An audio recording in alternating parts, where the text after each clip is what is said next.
Hello, hello. Hi, welcome to today's stream that I'm somehow slightly anxious about, slightly nervous. I feel like I haven't done. I'm Sandish. Your Foxweb VTuber here to do a 2.0 model reveal, and I hope everything works because there's a lot more moving pieces now. And secret silhouette. I figured out. I learned how I can do a silhouette, and so I'm like, oh hell yeah, drop that contrast to 0. I want to have something moving, but I have to admit, I'm surprisingly anxious about this stream. Every other Friday stream, every other Friday yapping stream, no problem, no worries. This one, I'm just like, I think it feels like this is more about, sounds weird, more about me.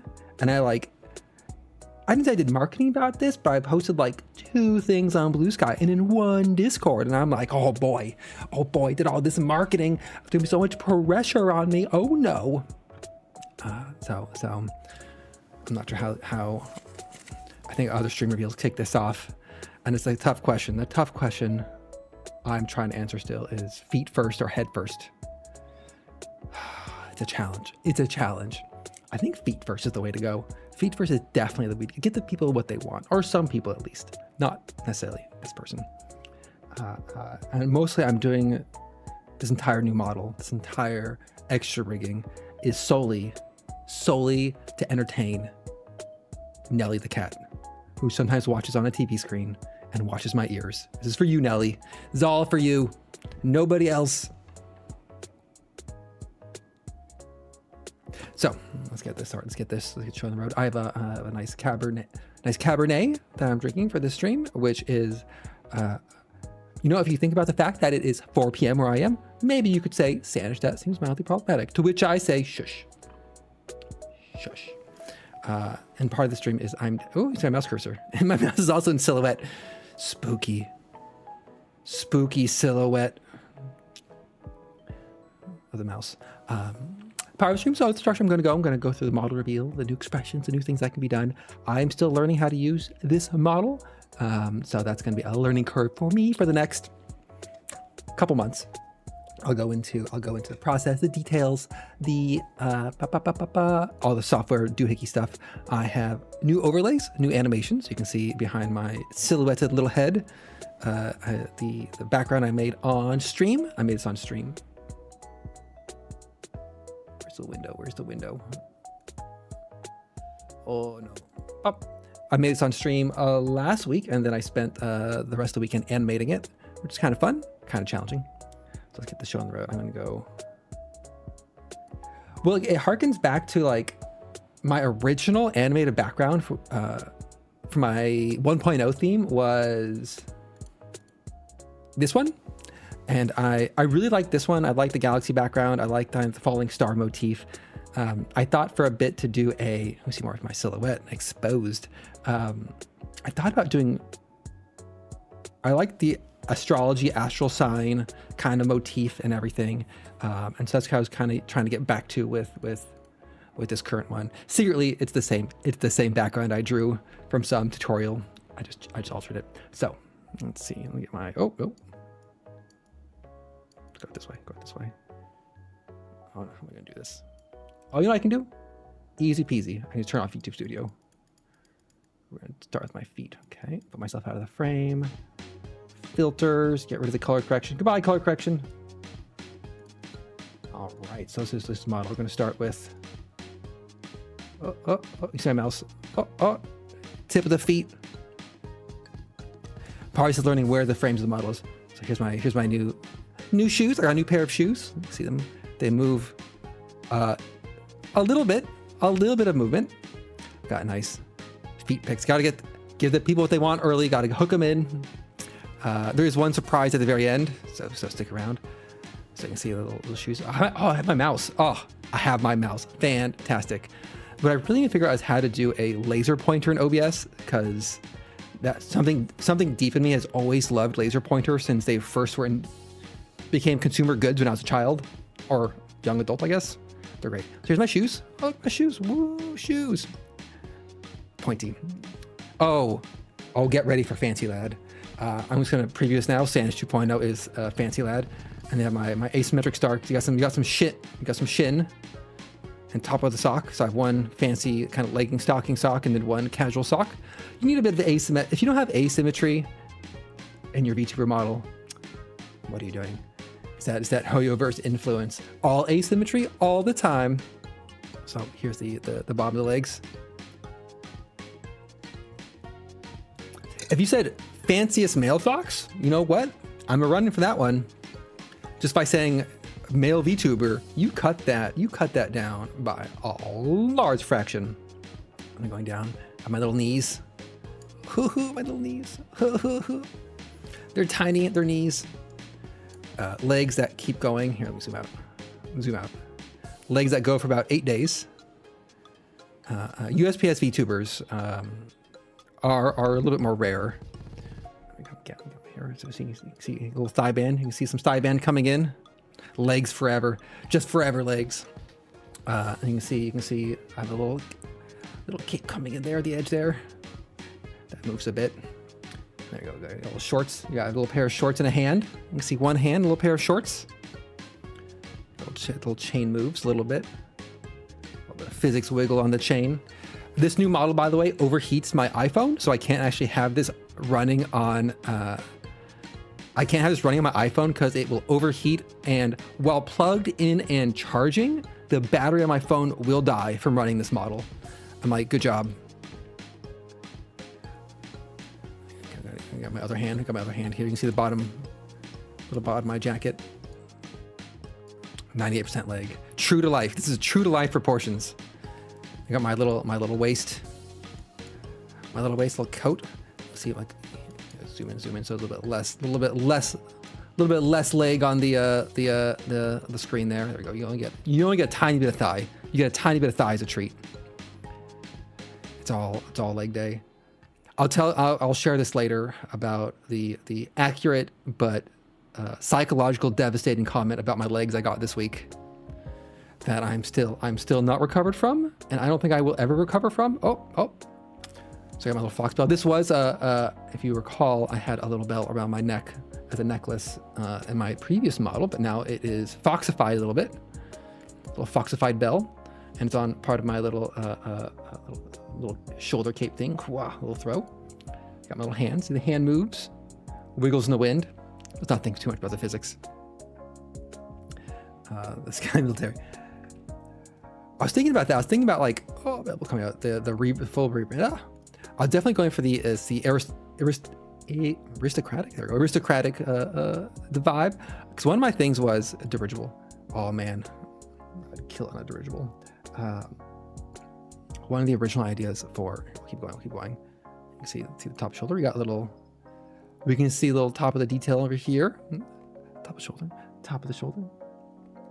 Kind of moves. A little crop top. A little fancy, and then we go oh no, and then bam on top of the model, and then we're at the top of the model. Mostly the same at the top half, from chin up, mostly the same. A little bit nicer proportions. More ears. Oh, actually, more. I added about 3 points of dexterity to my top ears. And we're at 50% ears. We're at 50% ears compared to the previous models. We had a bit of a ear consolidation. The ears are very wiggly. I can crank the physics up the ears. I can double the physics modifier on the ears, and they move a lot. And they move fast. But we have a lot more facial expressions. I'm still working out. Probably I'm going to start with. Let's get some more. Let's see what drinking a glass of wine animation looks like, shall we? Much better. I saw. The eye dilation is definitely get the absolute shock. The shock factor. I've had to start wearing bobby pins in my hair to keep my hair off of my forehead for tracking purposes. Otherwise, my eyebrows are just like hidden. So I actually move my eyebrows. And actually, I want to do.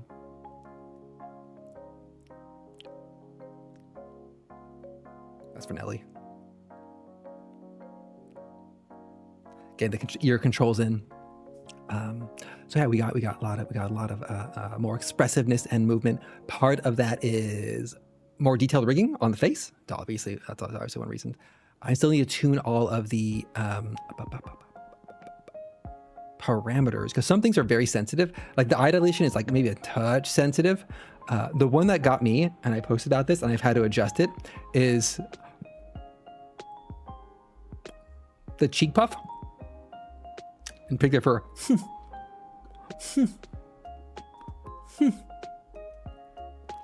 is very, it started off so sensitive. So even as I was talking, my cheeks kept puffing out and being pouty, like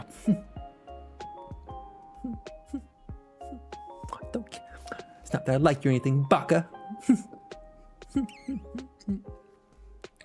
So that's one I had to, the very first thing I did was like, how do I make my cheeks less pouty?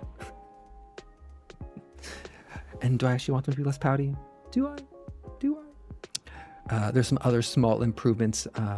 I feel there was a definite front of head, back of head separation in my previous model that kind of like deeply I bothered me, and I noticed my eye is gone. I've combed down my hair. Formal wear Stanish. As for the dirigible pilot, I thought briefly and actually followed through. This was on my notes, and my notes were like, oh, do I want to rebrand to be, because like a lot of VTubers have a lot more lore associated with them and a lot more character development, and I'm just like, I'm a burned out tech worker. That's my character development. The one I was thinking about is expanding Stanish's backstory to be an aristocrat in the Fae court, because being an aristocrat seems a lot of fun, and that way I can be a complete delinquent, not an aristocrat. No, I'm a real fox boy, and it goes with the Stanish being a Gaelic name and all of that. And I thought about it, and maybe I'll do that, maybe I won't. And that was also to go with the Art Nouveau theme that I chose for all my various background artwork. Like an like not like a well-off aristocrat, but like one of the ones who's holding on to that title, still gets invited to the occasional gala, but still needs to like work a job because they're like parents frittered away all the funds 3 generations ago in gambling and like speculation in the tulip market, and now you have to like deal with the consequences and still work a job. But you're working out and like you're burned out. But you're working like the tech industry in America, and in America nobody cares that you're an aristocrat. They're like, that's cool, buddy, right? Okay, sure. It's just like nobody cares I'm a doctor. Nobody cares. I care sometimes for comedic purposes only. So we got reviews. It's full body here. So full body. Oh, I'm so tiny. 90% leg by volume. Accurate leg by volume. And I have a bunch of buttons now. I think that's the exciting part with my previous model, previous Stanish 1.0, casual Stanish. I had 2 buttons. I had 1 button for the hood and 1 button for the glasses. Now I have 8 buttons. 8 buttons. I'm very excited with the 8 buttons. And you learn how to use them. You can also set them up, and this is something I need to look into, to be like, if I make this facial expression, use this model toggle. So we can go through some of the toggles. We can go. So probably timeline-wise, top 30 minutes top model reveal, hour and a half regular Friday yapping for those who want to not stick around for that nonsense. Because I'm here to drink some wine, have some Friday chatting, practice my model, look at the model, look at my background I made and be like, oh yeah, that was worth paying $30 learning After Effects for that one shooting star. Wait for it. There we go. Oh, look at that, beautiful. And the light twinkling. Oh, I'm so good at programs and art. That's another one. So expression wise, I'm in an awkward position because my Stream Deck, I haven't had it set up for like live expressions before, and my cable management, which I need to redo at my desk anyway, is like, it's a full arm extension away. And so I'm like, oh, I'm reaching for it. So first one, and this was very important to me, little pair of glasses. I need a pair of glasses. If I don't have a pair of glasses, who even am I? Who even am I? So I got the nice pair of glasses here. I also need to figure out a Christmas outfit. Probably just like pin something on.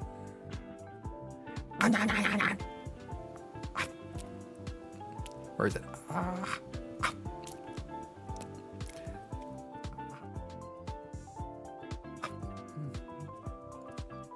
Move that pointer away. Move that pointer away. The problem is I need to move myself around, and so you see my little pointer. I probably can turn that off, but I like having it. It's comforting in some way. So I got glasses, and some of these expressions and things stack on top of each other. Some of them stack. Also, there's now like 3 different things are all controlling how my mouth tracking works, and it's kind of terrifying. And I'll go into like the tech stack I now have to deal with to do all the rigging and puppeting of the model, which is kind of intense. It's kind of intense. So I have glasses. Hello. Actually, Baldur's Gate 3 is not a direct continuation of Baldur's Gate 2. Rather, it is 100 years later in the same realm, but the same thematic elements go within. Glasses. Check.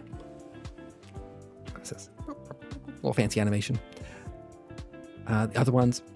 And it's funny because like when you commission a VTuber model, you have like a little form you fill out, and one of them is like, what expressions do you want?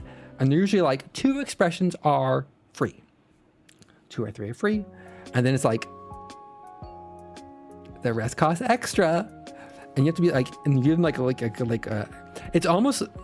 I've realized talking to friends that commissioning a VTuber model is all very similar to getting a tattoo in some ways. Of like, you have to pick the artist, you have to make sure you work well with the artist, you have to decide like, do you want them to design the art? Do you want to bring them art to do? You have all these like other decisions to make along the way. So commissioning, you're like, they give you like a little booklet effectively of like what expressions you want.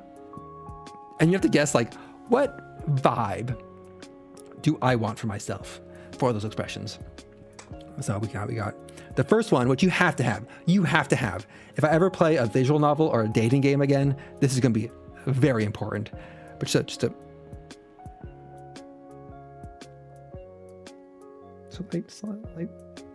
light blush. Oh gosh. I didn't know you liked me this way. I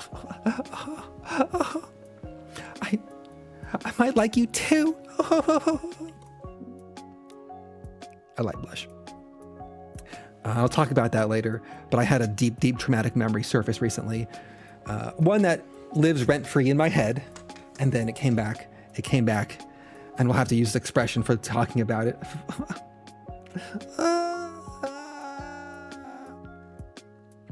Oh, one thing. When I was getting this set up, I had a character design I took to the artist, or it was a studio Kyoki. I'll post links to that all later. And I'm like, here's the design, and they're a studio, right? So a lot of these VTuber models are they operate in a studio format where you have one front person, and then they have like a roster of artists and riggers that work together. Exactly, several glasses of wine in, or one really big. I think I poured half a bottle of wine in his wine glass. Does that mean that giant glass of wine? So they have like several artists and several riggers. And they say, okay, we're gonna your art style or what you want is gonna go to this artist. Go to this rigger. Okay, great, wonderful. I think it's a good I think it's a reasonable model. It's a good model. It consolidates things. It kind of got things working together. But the artist was like had a couple suggestions, and like the way that like I feel kind of bad because like the artist came back and was like, they're like, hey, so the artist is thinking like, how do you feel about like these changes? And I could tell like the artist really wanted to make them, but the way they asked it makes me feel like. It makes me feel like they probably get like a lot of pushback or people are unhappy with suggestions. And I'm like, dear Lord, please give me suggestions. Please tell me what I should be doing. Suggest things to look better for the love of everything. And the big one is they're just like, it's funny. They're like, did the model art. I'm like, oh, wonderful, wonderful. It's like, oh, so the artist really liked your model and like did this alternative color for your hair. Let me know what you think about it. And we could go with a new one or stick with the old one if that's fine. So they changed the hair color to my current hair. I absolutely, of course, accepted the artist's suggestions for my hair color because I'm like, I'm sorry, you are a professional. You are a professional artist. I am some joker who doodles on the internet occasionally and makes a PowerPoint deck once every 4 months. Like, I don't know what color to pick my hair, please. If you want to adjust the orange of my hair or how the highlights fall, please do it. Please do it. So that was one of the changes that the artist made. I know, it came out really nice. I think that's they didn't follow like the model and the art and the clothes and everything exactly, which I greatly appreciated. Because I mostly just wanted the like heroes.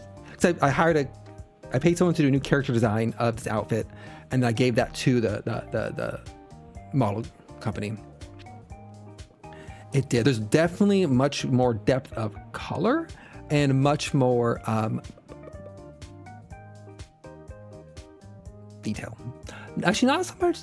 Oh, detail in the clothes for certain, but the hair and the rigging and animation's all definitely better. I will say, I will confess, this model cost 10 times as much as my last one.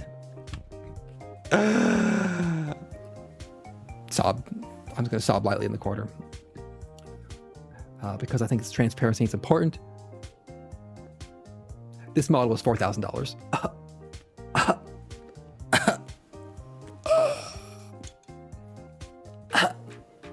That's a sign of me dying slowly at what I cost. Because I have friends who enables me and they're like, $4,000? That's less than a mountain bike. Of course you should get that. And I'm like, thanks, bud. But I don't have pets. I don't have kids. I don't have car payments. So like, what else am I going to spend my money on? Put it into a retirement account? No. We're buying this model. I'll talk about later another frivolous purchase I made for myself. Let's just throw this money away. Let's just throw this money away. I spent a lifetime saving. It's time. So we have glasses. We have fleshy glasses.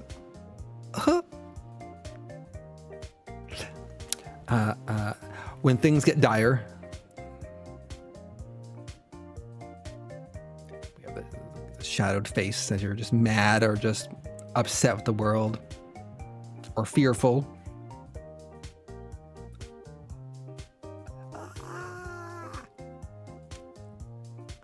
You can see my mouth a little bit.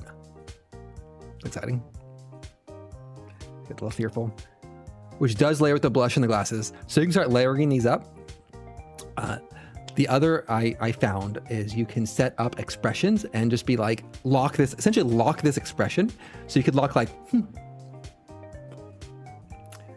threatening shadow. And then the ones I like, I like all of them. Obviously I like all of them. I picked all of these out. This is a more subtle one, but this is what I need for, I realized looking at these buttons, I just picked please give me an array of 5 negative emotions. It's the depth of my range. I go from neutral to negative.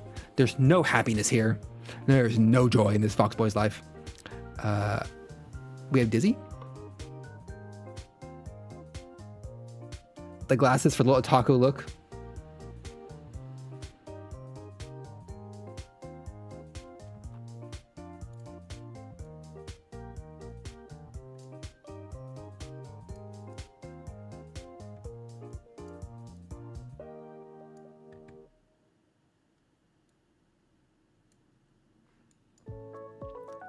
The detail of the model.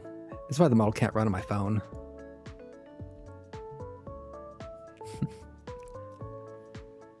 The dizzy eyes, and you can go threatening.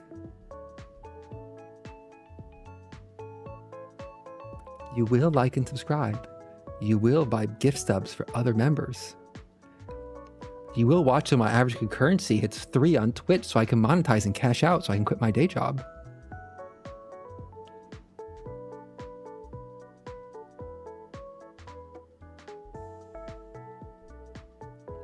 That's Dizzy. Dizzy eyes. Definitely not influenced by my Oshi Mint Phantom also having dizzy eyes. Not influenced in the least. I actually didn't notice. I didn't notice until just now. It's funny to see my cursor. The green highlight on my upper lid. Perfect. That's all we need, Blaze Dancer. You bot farm my stream. I just need 3 streams in a 30-day period that have an average concurrency of 3 or more on Twitch, and this Foxball hits affiliate. But I like to detail the eyes above the on the upper lid a lot. That matches the actual eye color itself. One of my lifelong regret that I had no control over is I always wish I had green eyes. That's why I become a VTuber, to live out your dreams. Definitely a bit of it is definitely like, how would I like to actually look? And it's like, oh man, I wish I had like a cool hair color and green eyes. Fox ears would be weird, but I would take it. Flawless anime skin that I don't have to shave. Last, okay, I got 2 more. I got 3 more. I got 3 more. Oh my goodness. Let's get some of this wine in. Oh, this wine's going fast. I bought a nicer wine for the stream, which makes it easier to drink. I know, the green eyes is great.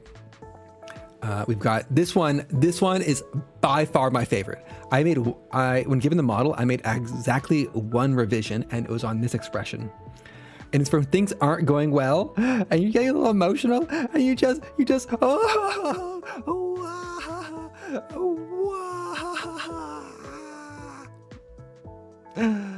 it's all bad and terrible. I have to work a job. And they make me go to meetings. What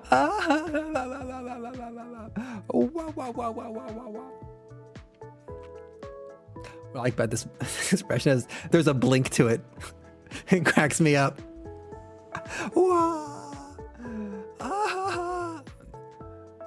I'm so embarrassed. She rejected my proposal for marriage. I like that one a lot. Oh, you did switch. Look at that. One day, I think 2026, I'll make a push for affiliate at some point. I'll like buckle down. I'll settle in. I'll actually do like some sort of marketing on Blue Sky, or I don't even know. Think about hashtags. Play some popular game people like. Look at which one of my streams actually are popular and kind of double down into that. You don't need a switch today. Pick whatever service you are paying to remove ads from. That's the service you should use. Because YouTube has their own weird requirements. You can see my mouse.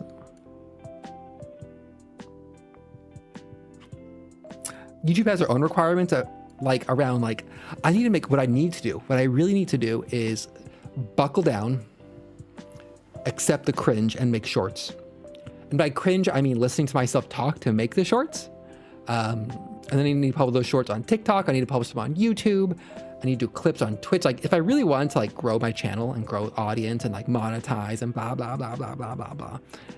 I should do that because the advice I heard was spend a quarter of your time streaming and 3/4 of your time on growth marketing. And I'm like, not growth marketing. No. What's our cost for acquisition? No. What's our retention? Where's our Tableau dashboard, Sanish? No. Where's our 7-day retention? I'm like, you want rolling period over period retention, not 7-day retention for your product, you idiot. No. Sorry, it's living out some brief trauma of the week. I got three more things to get through. So we got that. And then absolute shock when things work out or not going well.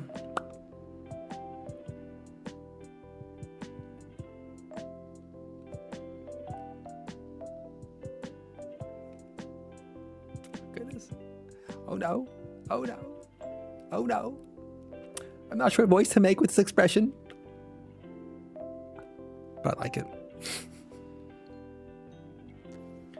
And then some of them stack, some of them don't stack. The challenge is they overlay. So if I do this one on and I turn on some of the other things, you can turn off and you're like, oh, I have dizzy eyes on. I need a reset all button. other thing. This was, sometimes you're looking at the list of these options and they're like, new expression, $40. Like, oh, what do I want? The one I saw that was like, the one I paid for the V-Bridger extension. We'll get into that later. That's more of the extensions. But the one I saw was like $10, and I'm like, look, this is the cost I will pay for a fall-themed gingerbread latte, and that is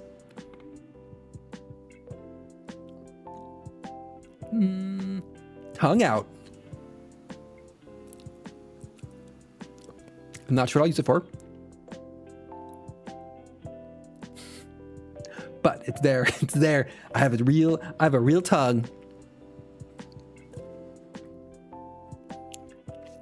Bah. Bah.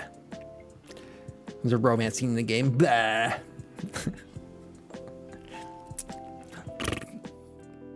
Blah, blah, blah. I can't pull one eyelid down and go blah. Blah. But that's when I'm like $10, so I can take my tongue out. I'm like, look, if I just do that once, worth every penny of the model.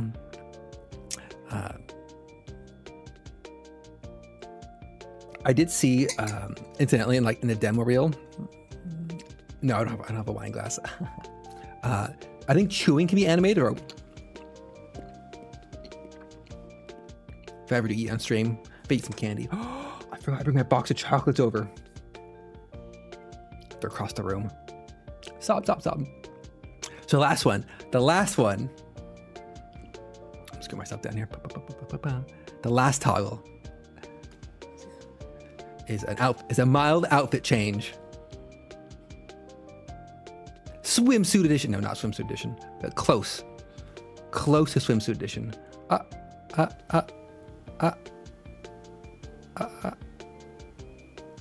Jacket off. We have a no jacket look here. So we have a casual. This is for sweaty gaming action. So playing the finals at the end boss, you're just overheating. You're just like, you know what? We need to lock in. Get that jacket off. And we're just gonna focus. We're gonna sweat. We need to make sure we hydrate. And then it's the no jacket Sanish look, which is pretty much everything I wanted. Gloves are still on, so I have my racing gloves on. Very important to have the racing gloves on. I got the wholly necessary armband. This is a armband where you put your iPhone when you're running, but it's made of leather and it's riveted and it can't come off, and it's on forever. And my phone doesn't actually fit in it, but it's there. It's a style armband that lives under my jacket. I know I will miss the hoodie a little bit. The hoodie was a certain level of cozy, I will admit, but I couldn't think of how to get the aristocratic Fae Court look combined with the guns are out. Thick guns. The Fae aristocratic court look with the hoodie combined. So who knows, maybe Sanish 3.0 might return to hoodie street. Probably if anything, Sanish 3.0 might be hoodie streetwear. Just as a pendulum swinging, but that's a 2027 question. 2020, my last model lasted, I kept it for 18 months, 16 months. I think August 2024 was when I got my previous model, and it lasted a good while before I was like, I'm ready for something new. But given how much I paid for this model and looking at my budget for next year, I'm just like, Sanish 2.0 is a 2-year model at least, maybe a 3-year model. Unless I monetize. If I somehow start making money from streaming, I'm rolling that all back into art commissions. Every penny is going right back into commissioning artwork, because that just seems more fun. Aha. I forgot about winking. Aha. Aha. I need to adjust the ice. One thing I learned, I need to adjust my blinking sensitivity a bit, both for the dilated pupils and the winking. Aha! I can do one side. Aha! I can't. It doesn't let me wink to my left. Aha! That eye's open. Aha!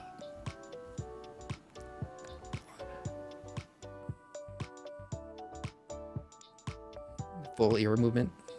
The ears are controlled by the eyebrows, which is kind of fun.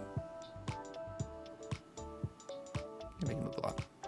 So that's the full range. That's the full range of my Sanish 2.0 model reveal. I like it a lot. Well, obviously I like it a lot. I think for a while there, when I had the initial artwork available, I just had it open on my second monitor and I'd be just like looking at it during the day. I'm like, it's great. I love it. I love it. I think the what's everything about it? Just everything about it. Obviously, it still needs some tuning on some of the parameters for the facial expressions of the mouth and everything. But that's a long-term plan. I told the art studio that I'm like, oh, it looks great. I think I'm done.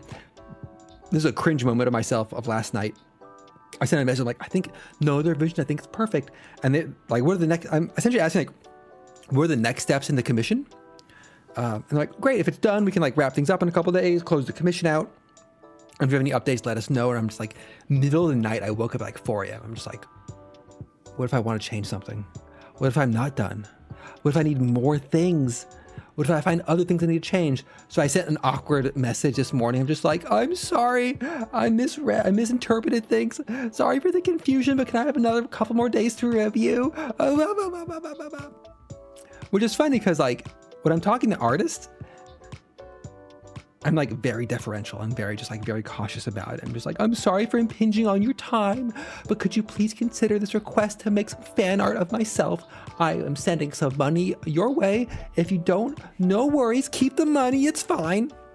But then like at work, my work Sona, I'm just like, I'm not nice at all. I'm not nice in this.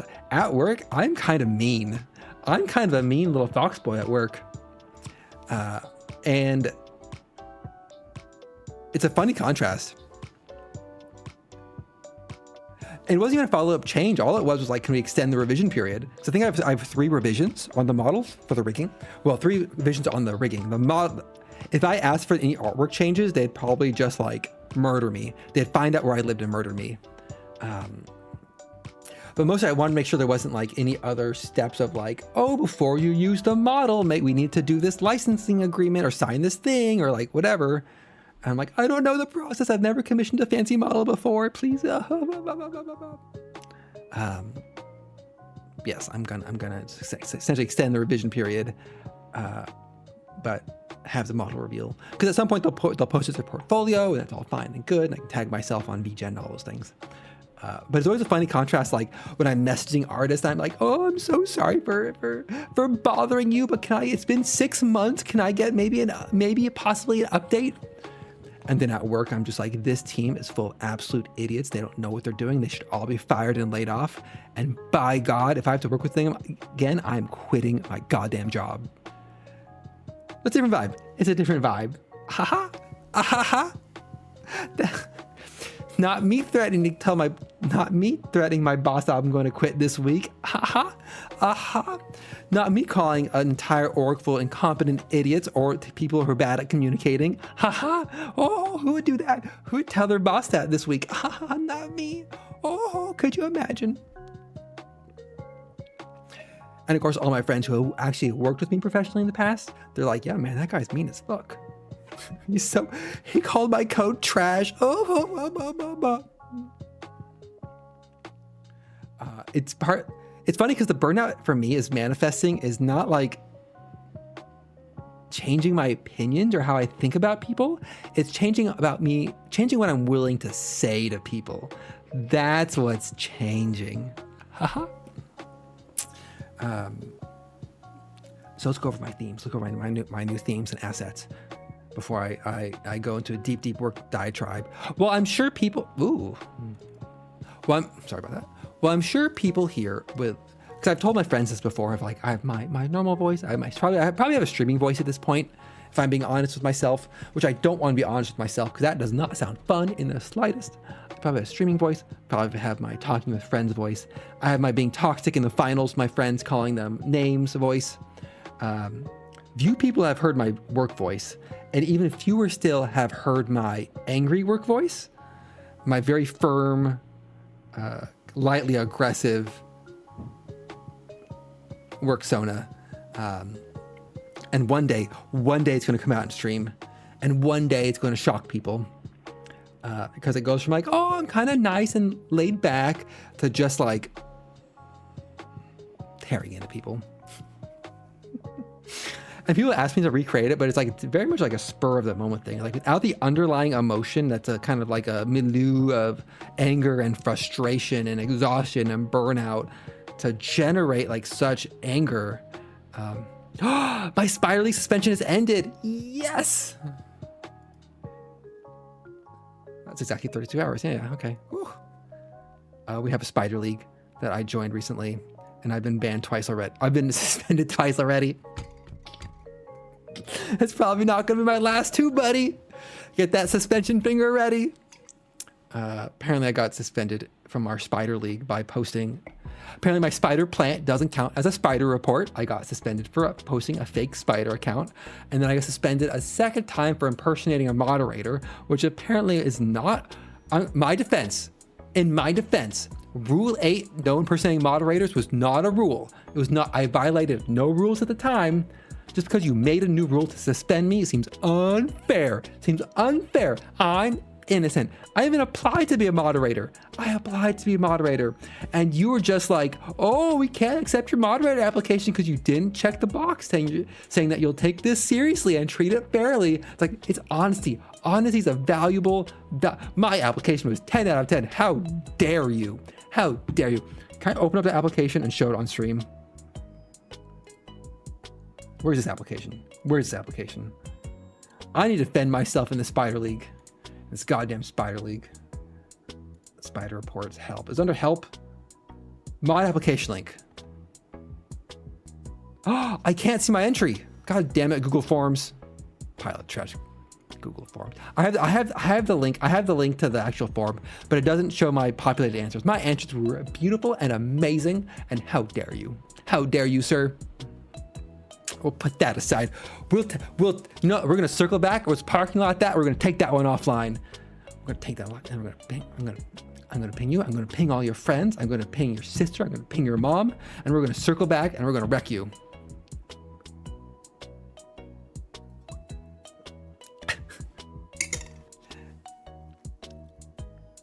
Exactly. Thank you, Blaze Answer. I was dressing for the job I want, not the job I have. Okay, enough of that. We're not gonna get into my Spider League drama here on stream today. I'm gonna show off all the assets I spent months working on. Where's OBS? OBS. Ha!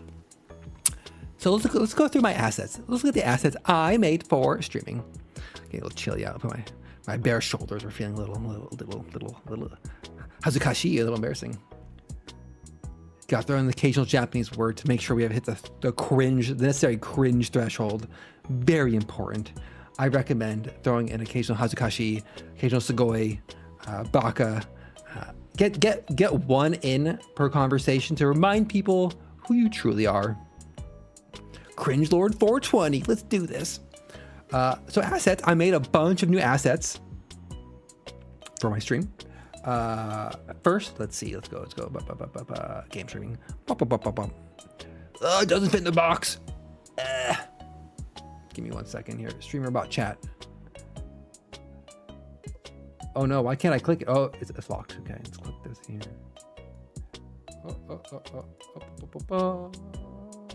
Let's make you a little bit wide. This is good. 575 pixels? Do you guys want an extra 50 pixels? Let's give you an extra 50 pixels here. No? That looks really small to read. Width. 600. 650. 650 feels good. Oh yeah, there we go. Why did that suddenly look worse? Why'd you look worse? Oh, you know what it is?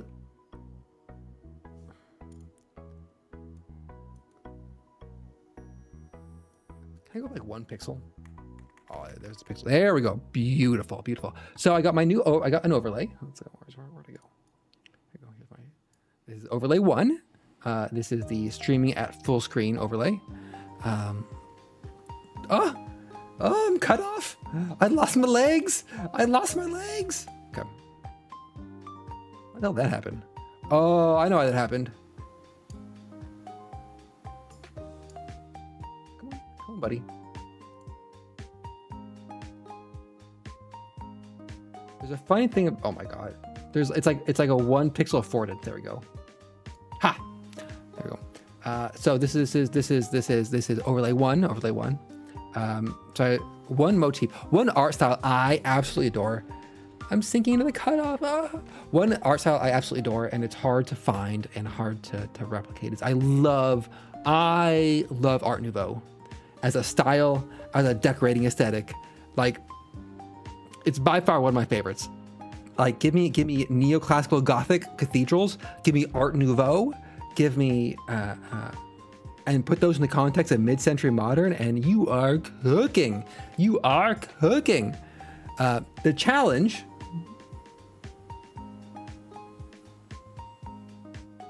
The challenge now is, wait, why does this look weird? Art Nouveau is very detailed. And I, despite, you may look at me and you're like, this man has the soul of an artist, and you'd be wrong. You'd be dead to rights wrong. I do not have the soul of the artist. I'm so sorry. I wish I did. I wish I was super cool and like a Renaissance man, had like a soul of an artist, but I don't. Stop. I can't draw an Art Nouveau. So I got a bunch of Art Nouveau assets, and then I use those to make my overlays and all my stuff. So here's one. Where's my mouse? Oh, you can't see my mouse in this part. So you got your chatting box, you got an interstitial, and you got my little background here. And then we've got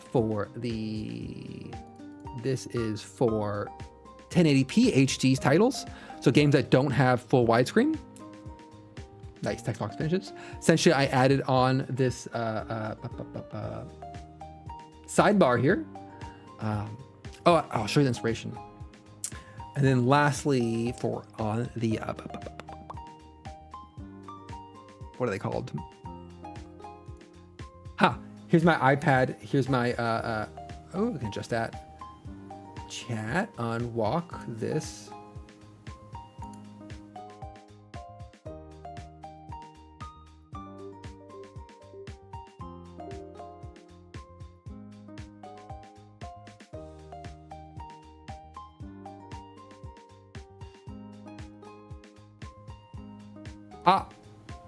On my USB just kind of had a little moment there.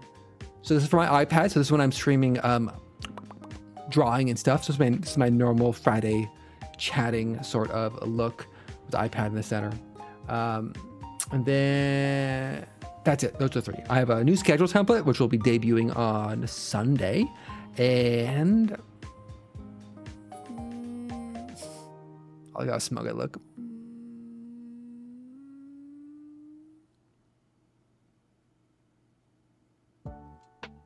Something else. Let's go back to chatting. Let's go back to the window.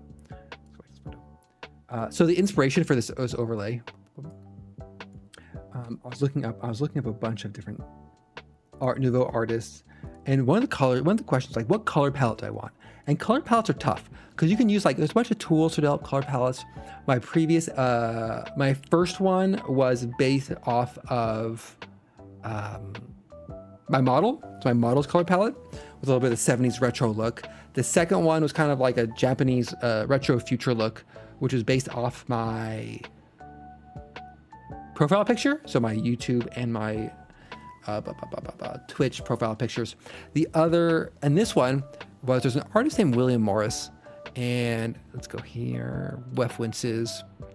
And he did a bunch of work on textile patterns in the early 20th century.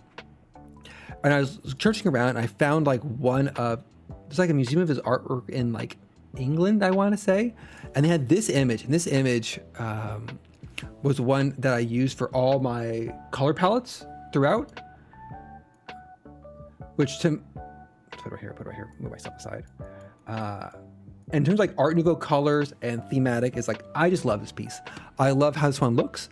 I love the colors used in it.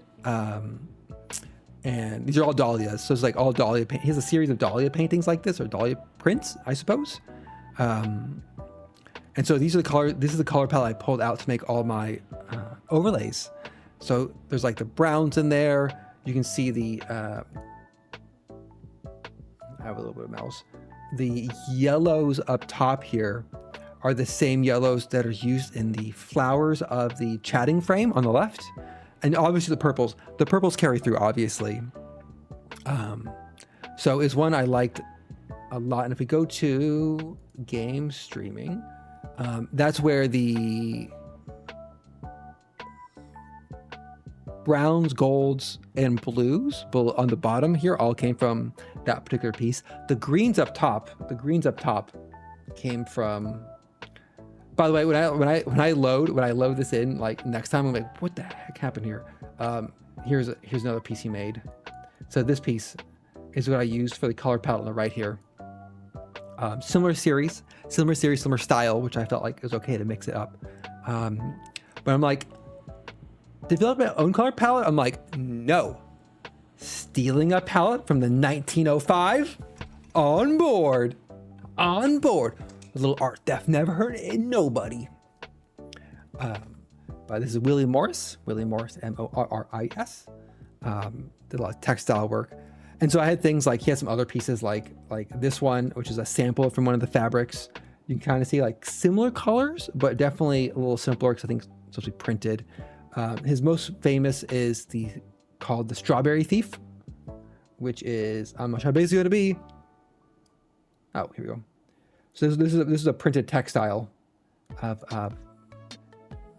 there's a little strawberry thief bird stealing things. I'm off screen, so is chat. We have a tiny narrow window. But this is kind of like my the last one on there, might as well. And then we have this one, which is this one has much cooler hue. So I'm not sure I actually used this one very much, but it was as an alternative color set.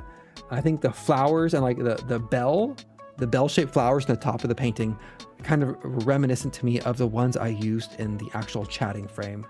So let's get rid of those. So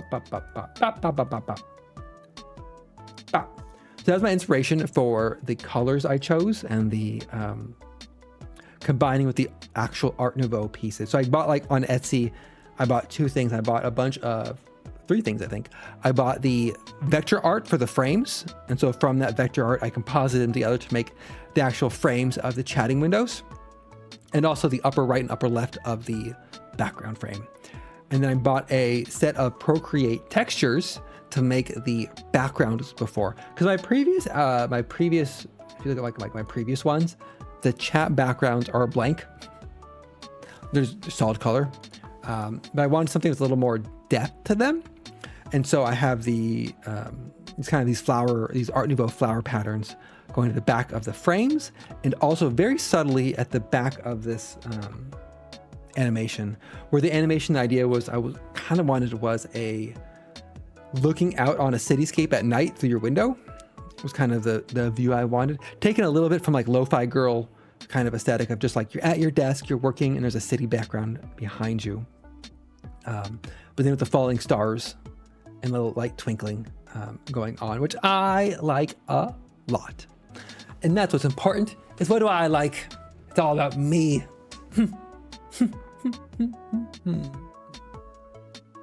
It's not all about me. I'd be all alone if it was all about me. Last thing I did, so I'm going to lose audio for this, so I'm going to switch between them, is in After Effects, I was following some tutorial for how to make the shooting star in the background. And part of it was After Effects. After Effects is weird. After Effects is an Adobe product used for keyframe animation, but the way it handles illumination is very similar to how game development engines work, in terms of it is rendering in a 3D space. So you can be like, I want a point light at this place, or I want a spotlight at this place. And it treats everything not as like a flat plane, but as images resting in a 3D space. So you can have like, I want a particle system to emit star particles, or I want noise that is moving between time. So oddly enough, a lot of overlap between learning Unity and Godot with using After Effects in terms of how to think about how things are composited in the scene. But one of them was introducing a point light to give like the sky some color. And I made the turn off your background there. This, where the fudge to go? Chatting, bot, chat.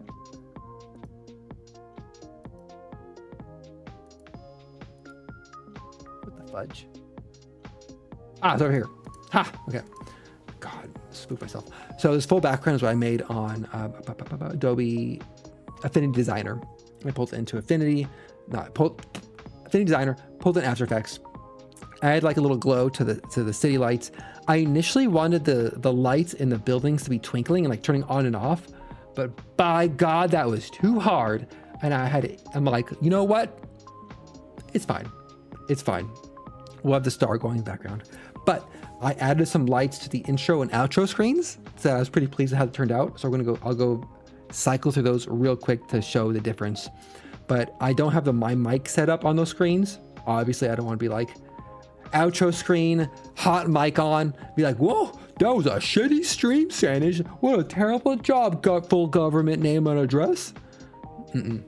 Oh, I turned my voice changer off and this is what I actually sound like. I kind of want to get a voice changer. We're not gonna get into that. But so there'll be no mic. I'll cycle through the loading screen, outro screen to show the difference in the lighting effects. So here's the default look. Ta-da! Default look. Now going from loading to outro to show the immediate comparison. Otherwise, they will never be seen by anybody nor appreciated. And I mean, that's fine, but here we go. Here we go.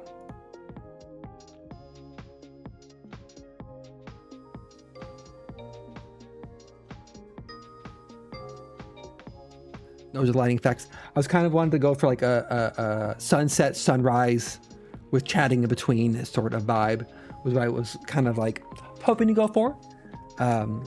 East, west, blah, blah, blah, blah, blah. Because my window of my actual condo is south facing. So that is what I see is the sun on the left, a bunch of buildings in the center, sun on the right.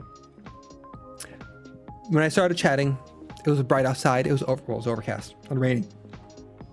Because the Seattle area is currently being inundated by a 1,000-year flood, and we're all being washed away to sea for our sins in a very Ark of the Covenant, Noah and the Ark sort of situation.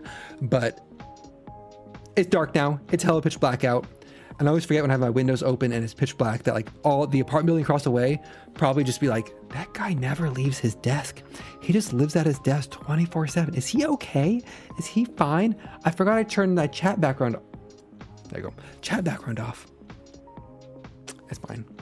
Part of city living is that you have your windows open. You don't have to.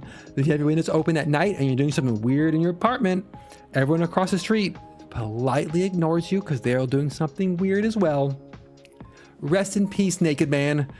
Last apartment I lived in. Hope he's doing okay.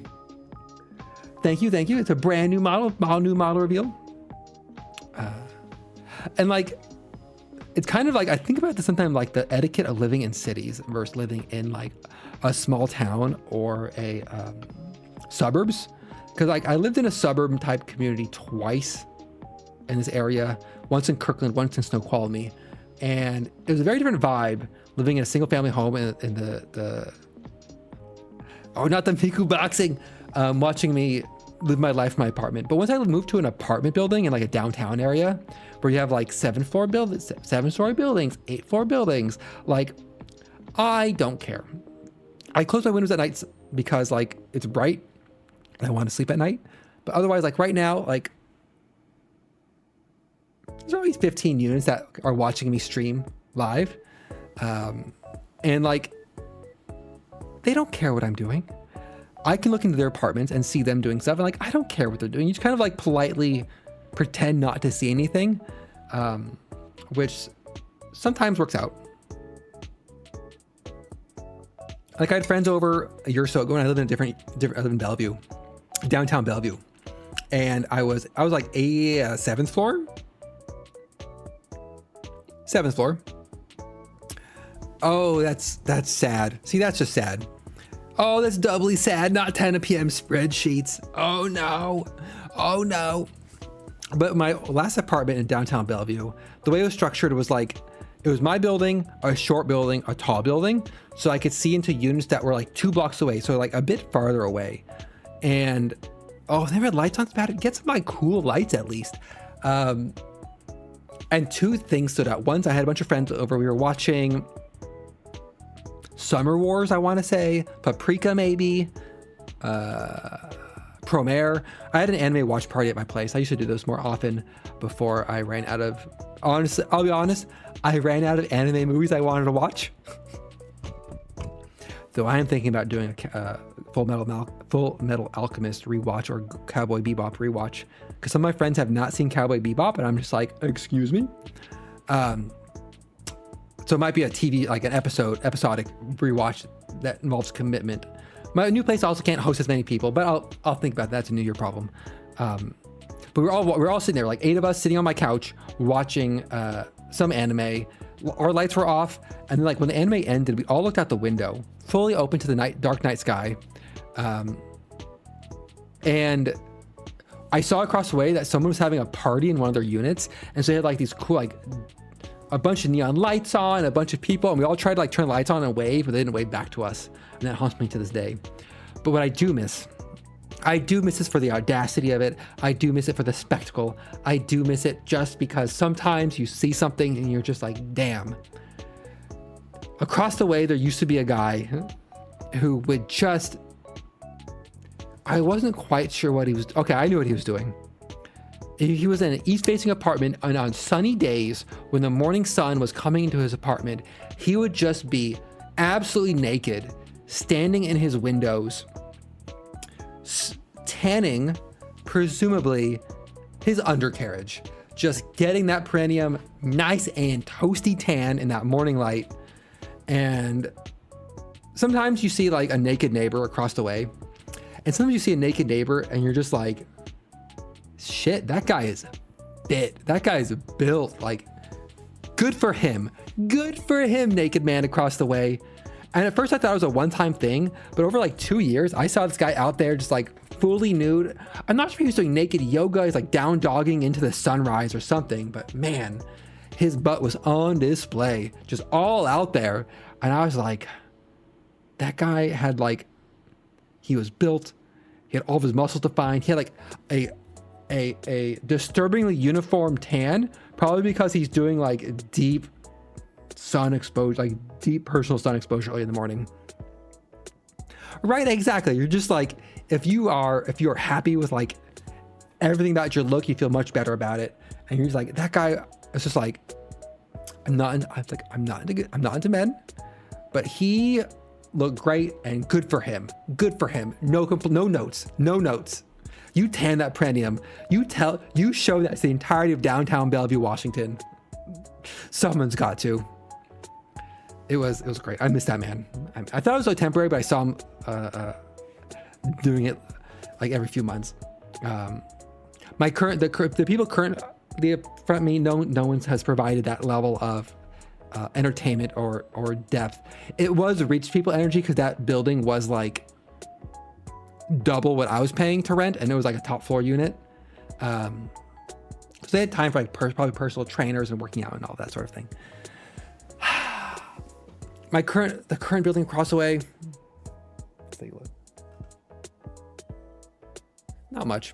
The other one was one of the units near ground level. It was like second floor, I think, and I could see up. They had like their desk against their window, and they had their desk set up, and you can see the monitor and stuff. But I can see they had like about 10 different Gunpla all arranged on their desk they built out. And I was like, oh, look, all the cool Gunpla. Do you want to be friends? I never found out who lived there. It's kind of like, it's when you meet someone who's into anime in any way in the wild, you're just like, oh, new best friend. My HOA was like, you cannot put signs in your window. But also you're just like, who gives a shit? Who's gonna care? I'm top floor. Deal with it. But enjoy my notes here. Oh right, yeah. That was like I put on blue sky. I'm trying out house cleaners for the first time in 4 years or so. So I bought a condo in August, and around October, I'm just like, cleaning's hard. Cleaning is hard. And when you actually own something, you think about things like long-term accumulation of filth. And you're just like, you know what? I'm talented in a lot of things. Cleaning well is a talent. It's not a talent. It's a skill. It's a skill that takes practice and honing. And so I'm like, what if I just pay someone once a month to come clean my condo? Is that so wrong of me? Is that so wrong? So I had the second house cleaning session today. And I expected the first person who came in, she was nice, she was polite, she didn't bother, she had her headphones in, she came in, she cleaned, she left. Great, 10 out of 10, no notes. Today, a new person came in, they came in. One, they're younger than I expected. I'm not sure why. I'm not sure. Okay, this is probably some deep bias. I'll admit it. Whenever I have any house cleaner over, I expect a old woman. I don't know why. Maybe it's my lived experience, but that's the assumption that somehow is in my head. Despite past, like when I was with my ex, we had the first time we got a house cleaner. She had a whole K-pop bookshelf for Stray Kids, and she had all of her Stray Kids merch on her bookshelf. And the house cleaner swept through. This is only the first time, and one of the house cleaners organized all of her Stray Kids merch in like a very visually appealing way, because she had like a higgly-piggly sort of assortment of like pins and photo cards and like albums and all that sort of stuff. And then we came in and like we're looking at like the cleaning job afterwards, and all of her Stray Kids merch was like artfully and very tastefully arranged on the bookshelf. It was like that cleaner K-pops. So the cleaner today, no, right. I think this was a case of someone saw how my ex had things laid out, and it was clearly not a case of someone like tastefully arranging things. This was a case of someone who had just like put everything on the bookshelf. So that was fine. But the cleaner came in today, and the first thing they did, they walked in, they sat down, they had like a Miele vacuum, which I used to have. My original Scoot-chan. Scoot. My Miele vacuum, lost it in the breakup. Hope you're living your best life, Scoot. Set their stuff down. They set down their backpack. They walk in, they're like looking around my it's a 2-floor condo. It's a lofted condo. 2 floors sounds fancy. It's lofted. It's 1 bedroom. And they beeline to my anime figurine cabinets, which I recently just moved to be closer to my entrance. And I have never seen somebody literally ignore every other figurine, every acrylic standee, and they just had eyes for my Guts figurine. They beeline to the Guts figurine, and they're like, Guts is my absolute favorite. And they said it in a way that it wasn't like, oh, I like and enjoy a lot of anime. I enjoy a lot of media content, and I like Guts. This was very much like, Guts is my Kamiyoshi, and I love that you have this. And then they proceeded to tell me about how they do Griffith cosplay, which I understand when people say I love Guts, but when it's like, when it comes to Griffith cosplay, like I expected like a Griffith did no wrong sticker on their car, and like a Griffith like a bunch of hearts on the backpack. And I was like, oh no, am I about to get murdered? Am I about to get murdered in my own home? And then they were telling me, and it was kind of funny because like I was looking at them, and they were shorter, definitely like thinner features, and almost like a platinum, like their hair color was like, I think like a naturally like a platinum blonde. And so I was looking at them, I'm like, yeah, man, I see it. I see this person 100% can easily pull off a Griffith cosplay.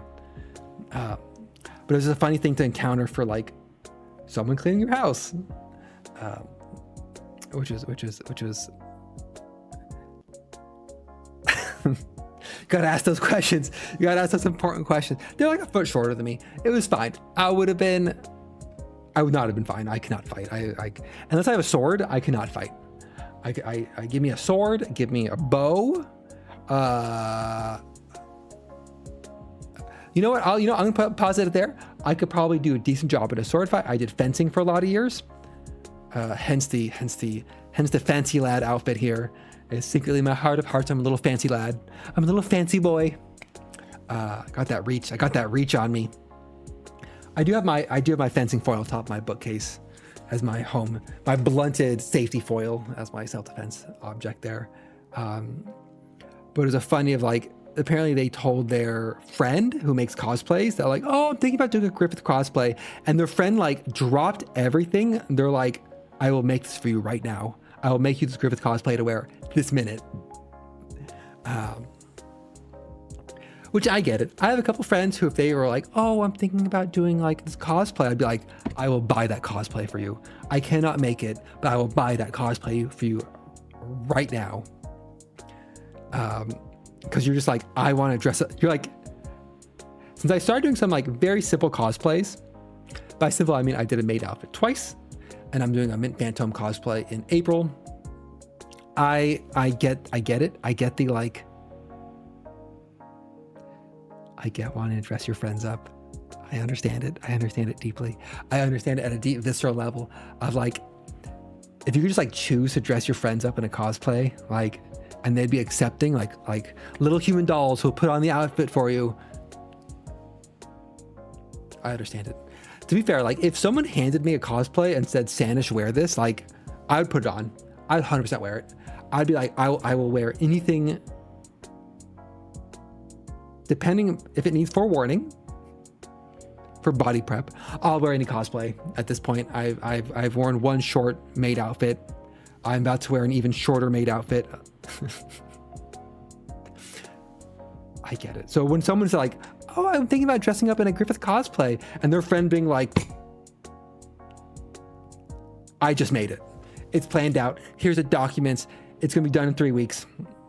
I think they said they also are dressing up as Eclipse Griffith, which I need to double check what Eclipse Griffith is. I think it's what, because is that the prison Griffith? That's the prison Griffith outfit, which is a very different vibe. A very different vibe from Fancy Lad Griffith.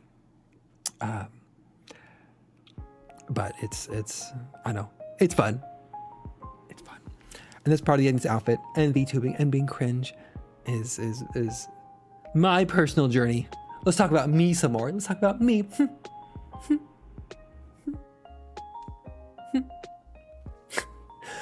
Slipping an extra $100 to my artist. I'm like, I want to look extra smug. Let's get that in there. Let's get that in there.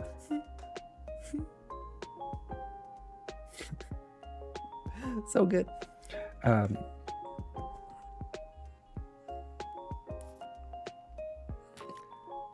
have two options here. I can go into a deep rabbit hole of personal growth and acceptance, or I can talk about models of, it's been an hour. It's been an hour 15. I should drink some water. That was a big glass of wine. I gotta prep. I'm going home for Christmas, and like my parents drink at like 2 to 3 times the rate I do. So I need to either keep up and get with it, or show discretion, which like, if I want to show discretion, I'm like, no. Discretion, not for me. All right, I'll be right back. I'm gonna grab a box of chocolates. I'm gonna buy a box of chocolates, and then I'm gonna get some more wine. Oh, I haven't said. Oh, I can set an idle animation. I haven't done that yet. So give me 60 seconds. Wah. Oh, wah. Oh no! Across the room, I see that expression.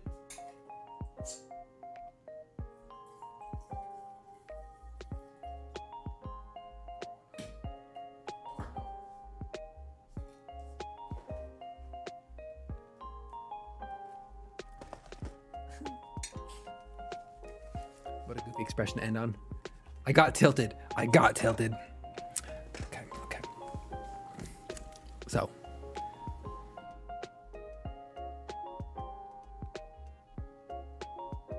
Let's get a chocolate. I had a friend. Oh no, I got more wine. Don't worry.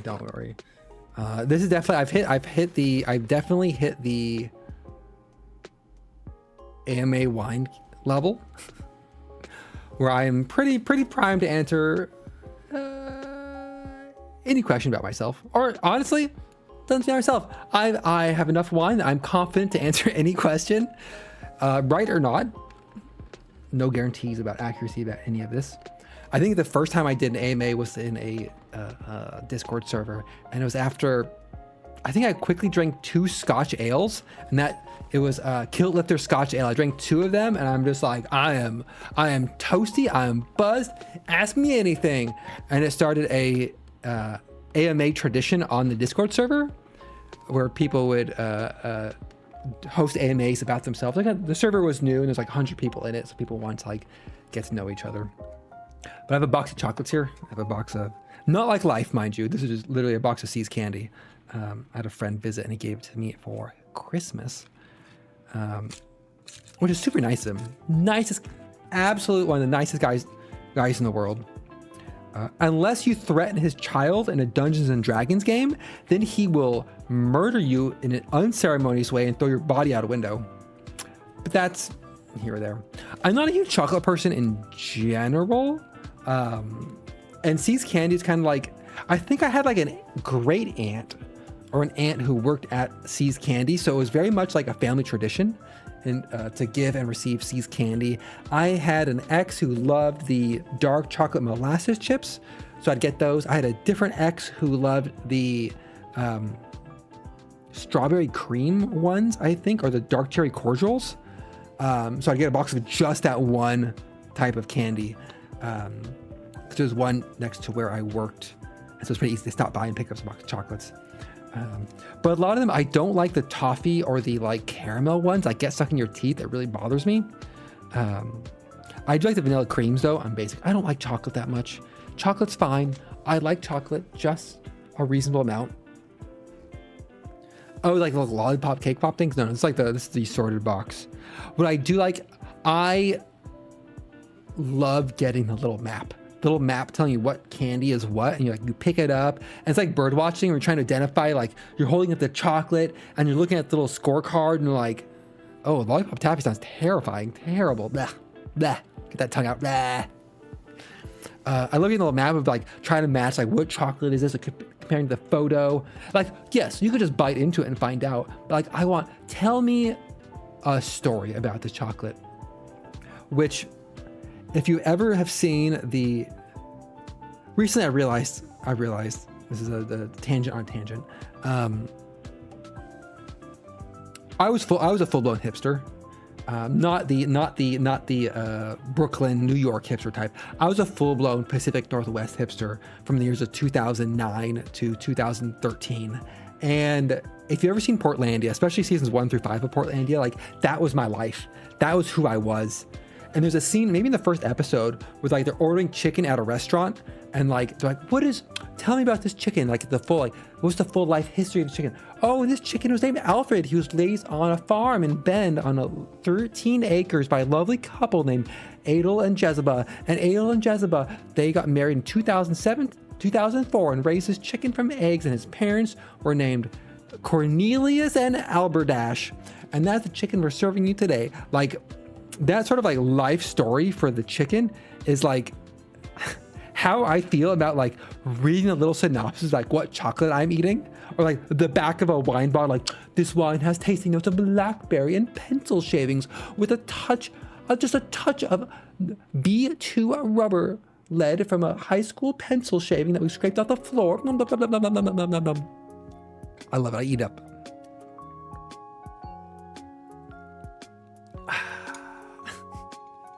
Legit, I've seen pencil shavings listed on the tasting notes for a wine before. I've been to a lot of wine tastings. I work up in the wine country. I've been to a lot.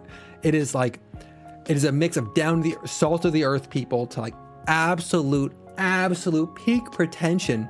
And you either have to like deal with it or like embrace it like cringe. You have to embrace it like cringe and just like live it. Just fully be like, yes. Oh yeah, just wine. Oh, it tastes so wonderful. I'm gonna get the notes. And you hold it up to your face and you put your nose deep in there. I can get that smell of that wine. Oh, the bouquet, the aroma in the back of the throat. It's all in. It's great.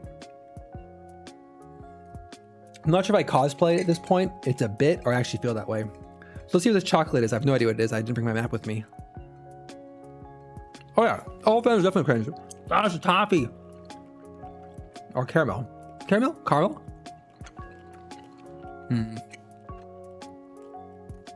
Oh, it's so cringe. Gotta embrace it. You can't see me chewing. I'm gonna put it back. I'm putting it back. It's all my teeth. Nah. I mean, it tastes good. It's just like, I hate the sensation of like things in or on my teeth. My fingers. So, got my box of chocolates. Got my glass of Murphy Good 2022 Cabernet. Let's talk about. Let's go back to the Naked Band. So one thing that's happened for me over the last year. So part of my personal growth journey is streaming has helped a lot with this. Having the Friday chats has helped a lot. Kind of honestly, let's level for a moment. Let's be honest with ourselves. This is a vlog. I'm vlogging. My Friday chats are vlogs. Let's go full circle. Let's go full circle. Let's all bring it back. Let's all bring it back. This is a blog. This is a video blog. We're vlogging. Calling it vlogging feels a little more cringe to me, which is why I need to embrace it. Has been, and it started, I think, by being like, I'm going to cosplay in a maid outfit for SoccerCon 2024. Wouldn't that be a funny bit? Look at this maid outfit I could buy on this website. I guess I'll buy this maid outfit. Are those thigh highs in a skirt? I guess I can buy those also. And I bought them. You try things on, you're like, I like this a lot better. But for me, it has been like, I've been very like,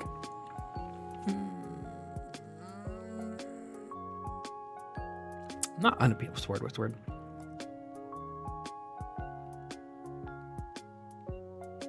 There have not been any things I've wanted to do before, such as like dye my hair or like get a tattoo or get a piercing. Like those things never really appealed to me. But when I started doing like shaving my legs for this maid outfit in April, and realizing that like it made me feel like way better about myself than like I honestly expected, and made me realize like how much like I hated how that part of me looked. I've realized that like shaving your body hair is like a form of body modification, just like tattoos and piercing and hair dyes. And I'm like, cause I usually had this deep internal stigma of like, men don't do that sort of thing. That's not what men do. And now that I started doing it, I'm like, this is way better. This is way better.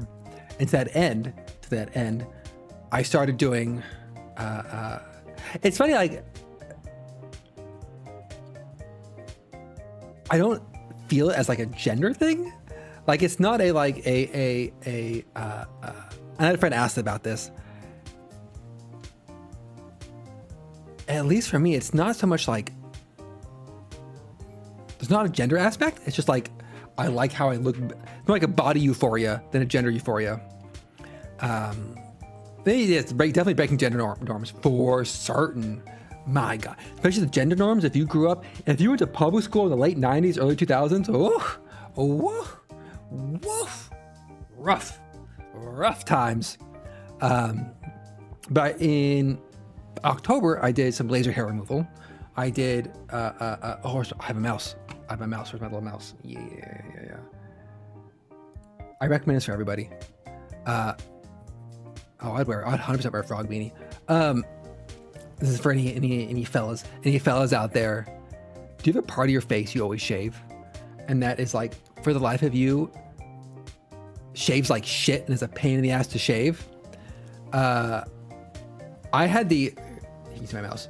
The kind of like neck area, like right here, this part of the neck, whether I had like clean shaven, whether or not I had a full beard, I would always shave that part of my neck, and it was like a pain in the goddamn, at least for me, a pain in the goddamn ass to shave every time.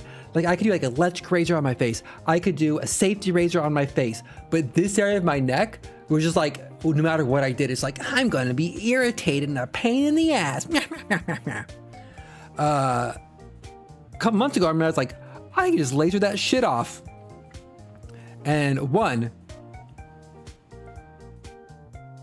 the doctor said that is the most painful area of the body to laser off. And I was like, oh, okay, you're just consoling me. And then I got it done and I'm like, this hurts like shit. This is the most painful shit I've ever felt in my entire life. And I'm paying some lady to do it to my body. But I got that done a couple months ago. I did my second session for it yesterday.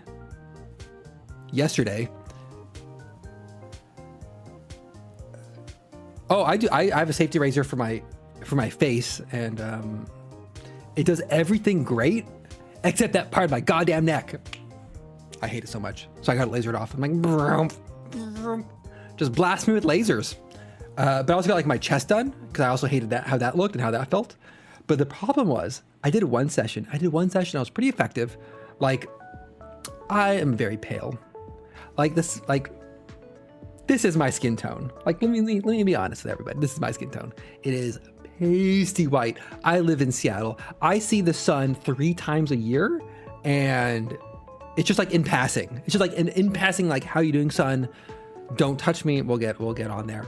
And I have brown hair, so like my actual like hair is dark brown. The laser technician lady was like, this is she was excited. She's like, this is the perfect combo for lasering. This is gonna be so effective. And it was. I got 95% of the hair on my neck gone after one session. Fantastic. So I went for second session, and as I was going in, I'm just like, and the doctor warned me. There's a male doctor who I saw first for consultant. He's like, I'm gonna warn you. Once you laser off anything, it is addictive. And I was like, okay, you're just saying that. But now I'm just like, I want to do more. I was given a good grade for laser.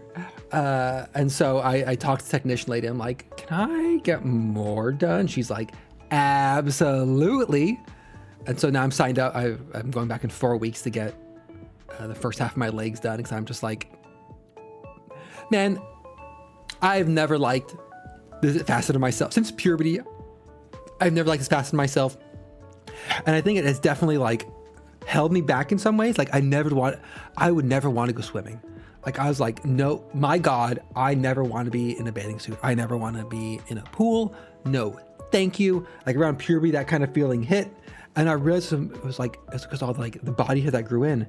And now that I'm like getting things lasered and shaving things, I'm like feeling much better about myself than I have in like, let's say 2.5 decades. And it's like, so I get super fit tan naked man sunning his perineum in the broad daylight of his apartment to downtown Bellevue. I'm like, I get it, man. I see the light. I see that, like, if you feel better about yourself and you've like taken the steps to change things about how you look, even if you're like, no one is going to see this, but me, my laser hair removal technician, and God, or one of the gods, probably Aphrodite or Cupid, if I had to guess. If Cupid is God, Hephaestus probably. You just feel better about it, and you're just like, oh, I can just like not feel shitty about this part of my body. Wow. Oh, wow. But the part that like stuck with me and is like caused me deep psychic damage was I was like gesturing. I was telling the second lady, I'm like, oh, like I read online, like people say lasering your legs takes anywhere from 20 minutes to 90 minutes because like it depends on the laser type, your skin, your hair, blah, blah, blah, size of your legs. And I gestured at my long legs. I'm like, here. I gestured at these legs, and I was like, well, with all this leg, it's probably gonna take a while. And she just looked at me and she gave me like this, she made like a dismissive sound of just like, she's like, your legs are small. And I was just like,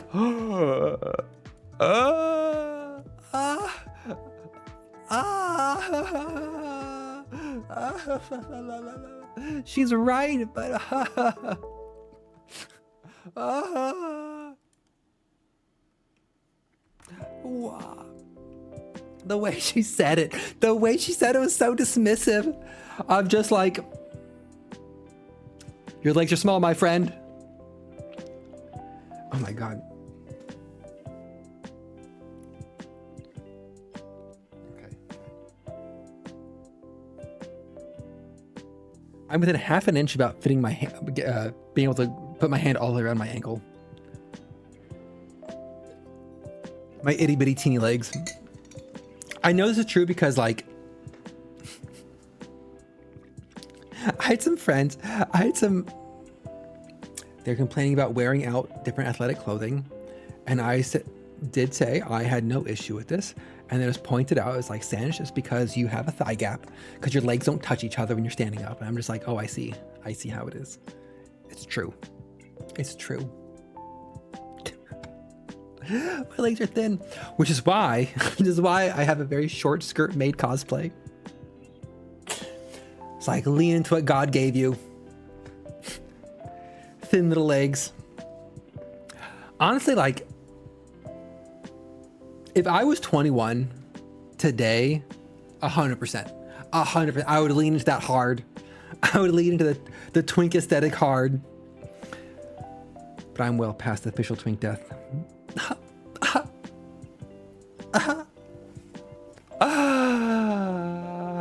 I'll try though. I'll bank on the fact that my skin has never seen sunlight. I'll get everything lasered and I'll feel great about myself. That's all that matters.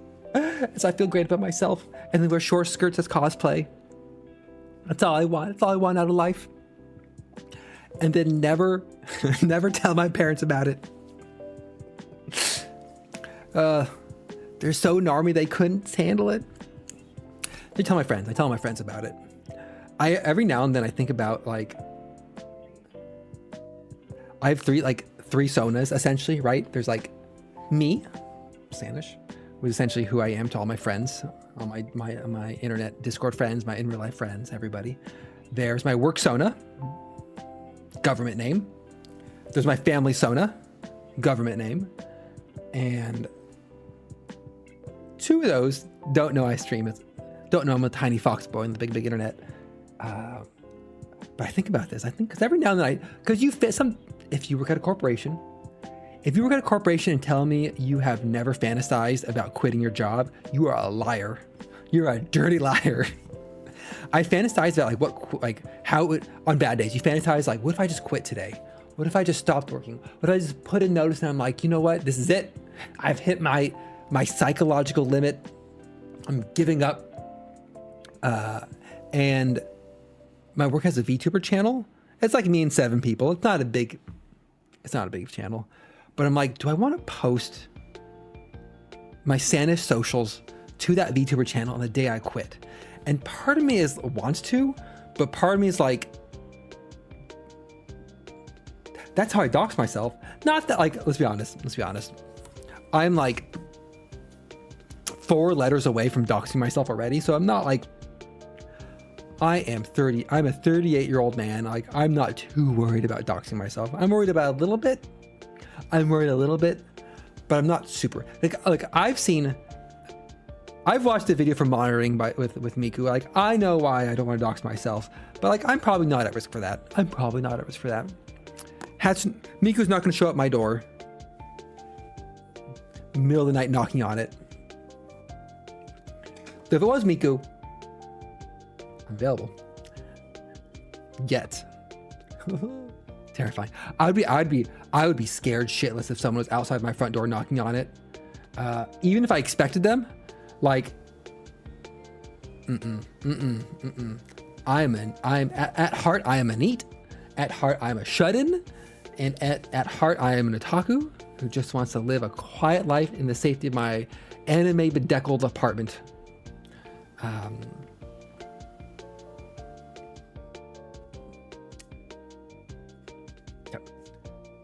So, I mentioned my parents. Let's talk a brief before I get into expensive bits I committed to. and a deeply awkward moment I need to talk about. Otherwise, I'll have another night of being unable to sleep. And any questions, I'll answer any questions asked in chat, right or wrong.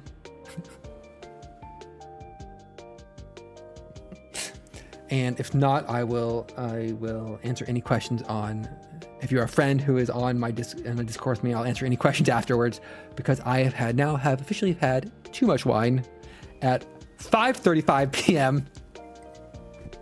It's one of those Fridays. This is the problem about buying nicer wine. It's so easy to drink. It's so easy to drink. And I'm going home for Christmas on the week of Christmas.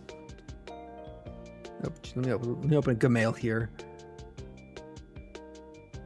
What is package shipping? When am I going home?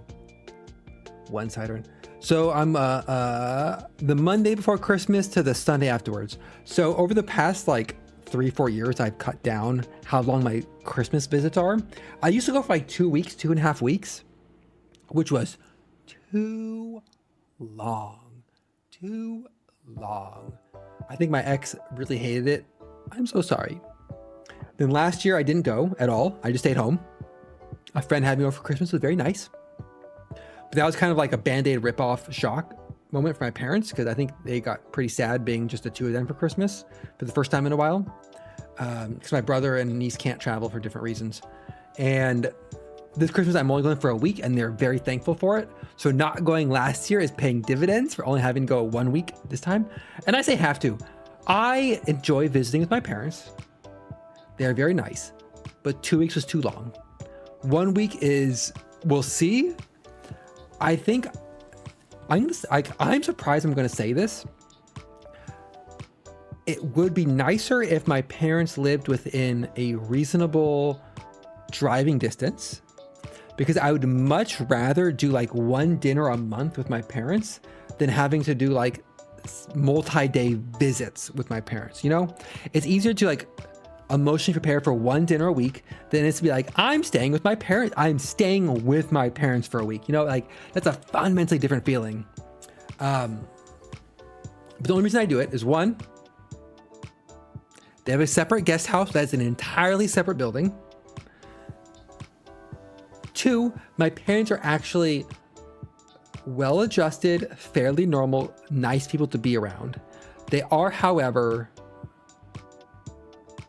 Gen X, or they're on that Gen X boomer, like cut off Zoomers or something. No, with an X.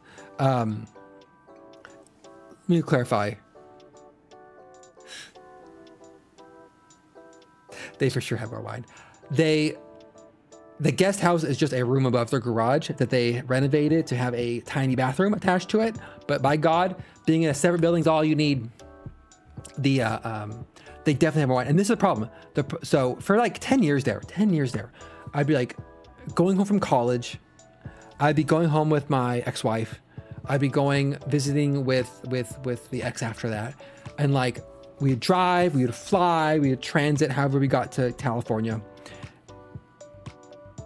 We'd have dinner with my parents. The next morning, I'd be like, whenever I travel to my parents, I always feel like a head cold and feel terrible. It took me like a decade to realize that the problem wasn't me getting the head cold. I just got completely shit-faced that first night with my parents, because they'd be like, oh, would you like a glass of white wine and some crackers and cheese? And I'd be like, oh, I love a glass of white wine and some crackers and cheese.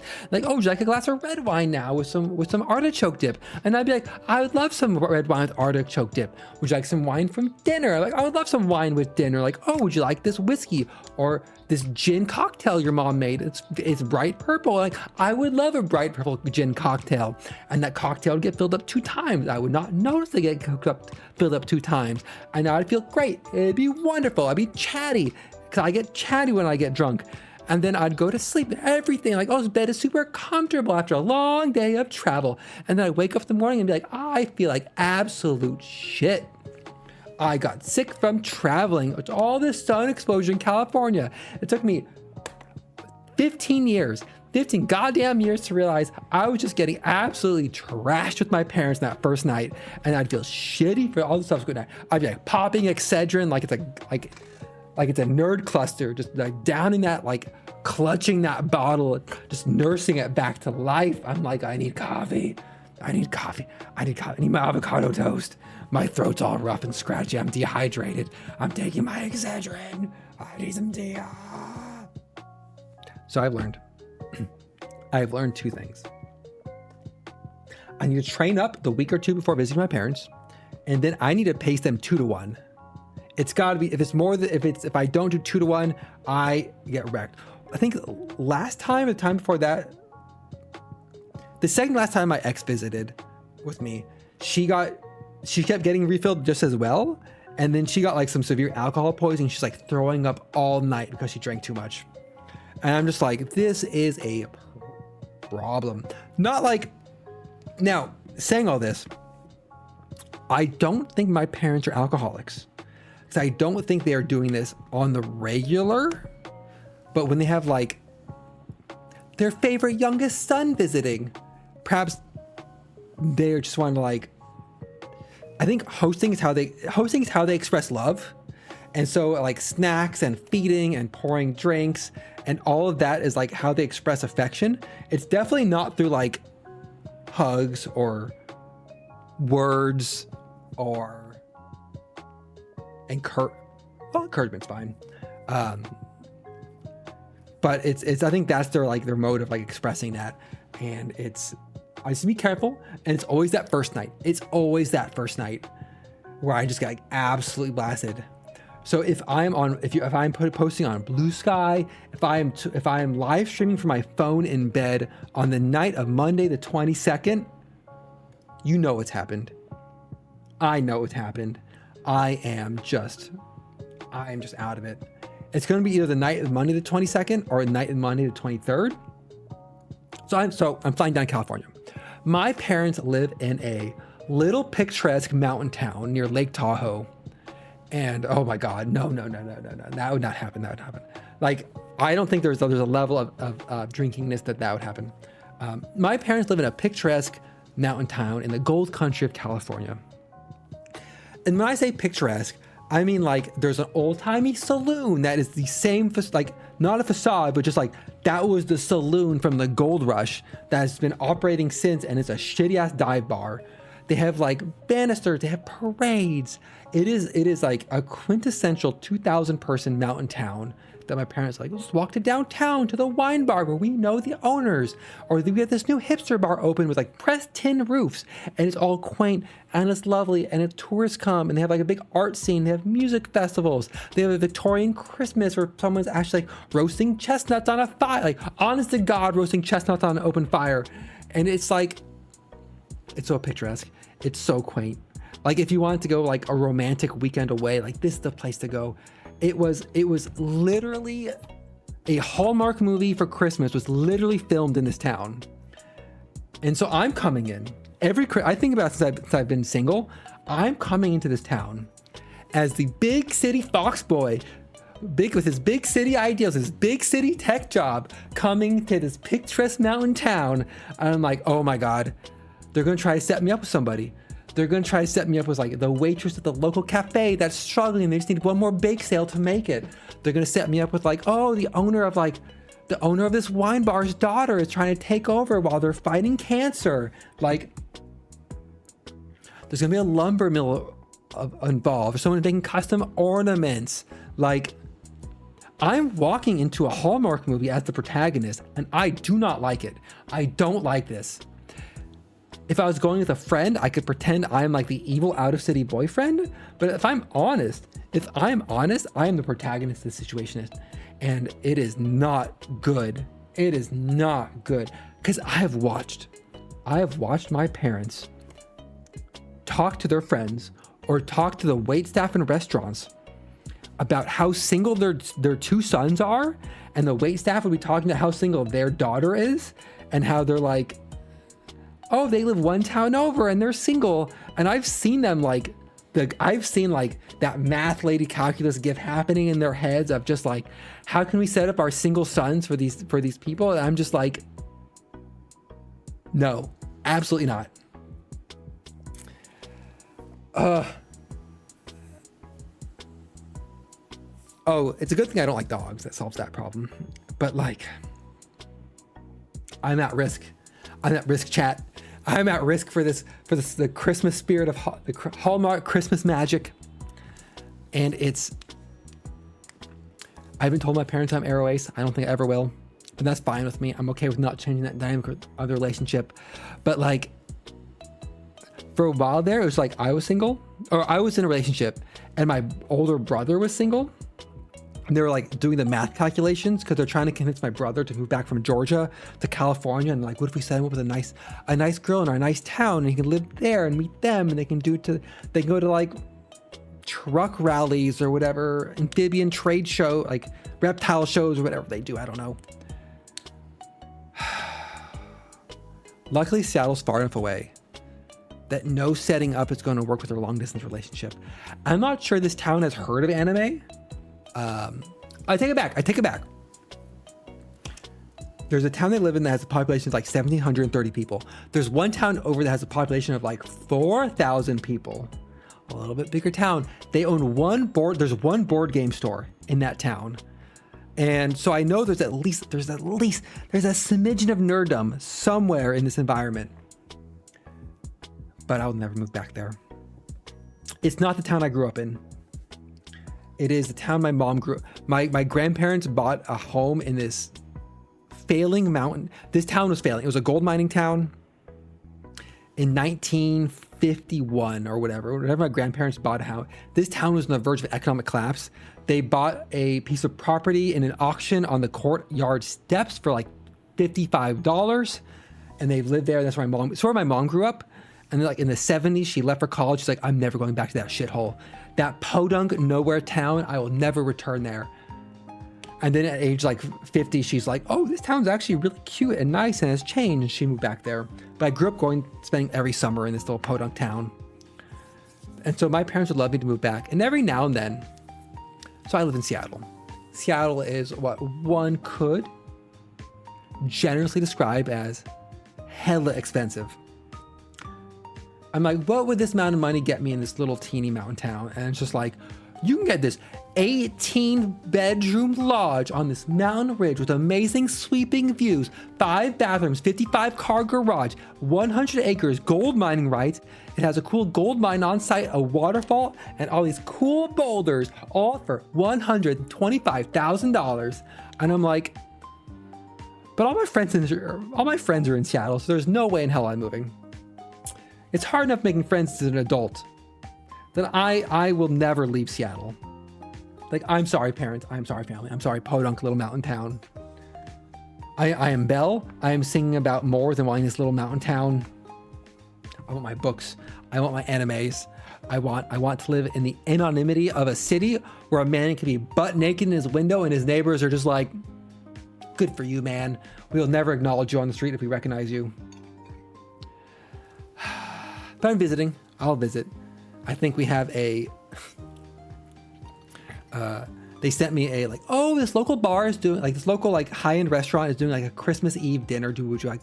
Does it look good to you? I looked at the menu. The menu's like it's a set menu, and it's like our beef brisket skewers, and then our bacon wrapped appetizer, and then our filet mignon. And I'm like, I'm vegetarian. And they're like, oh, it's fine. They say they'll have vegetarian offerings if you want, dear. It's okay. And I'm just like, all right. I swear to God, if I get served filet mignon, huck it onto the floor out of spite. Going to a sushi restaurant. I'm vegetarian except when it comes to certain foods. I'll pretend I'm not vegetarian for sushi. Not sushi, sushi rolls. I don't care for sashimi. I'll do sushi rolls though. I'm a Californian and I will gobble up my body weight in California rolls. Give me a spicy California roll. Give me a crunchy California roll. I can eat that for absolutely days. I don't care if it's not authentic. You can eat my whole butt. I'll eat it for days.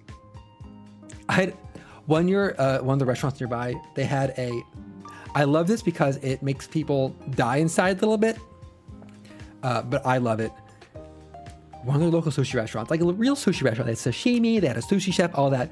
They had something called a cowboy roll, which was a sushi roll with I forget if it had a cream cheese or not, but the meat was corned beef, like cooked corned beef in the roll.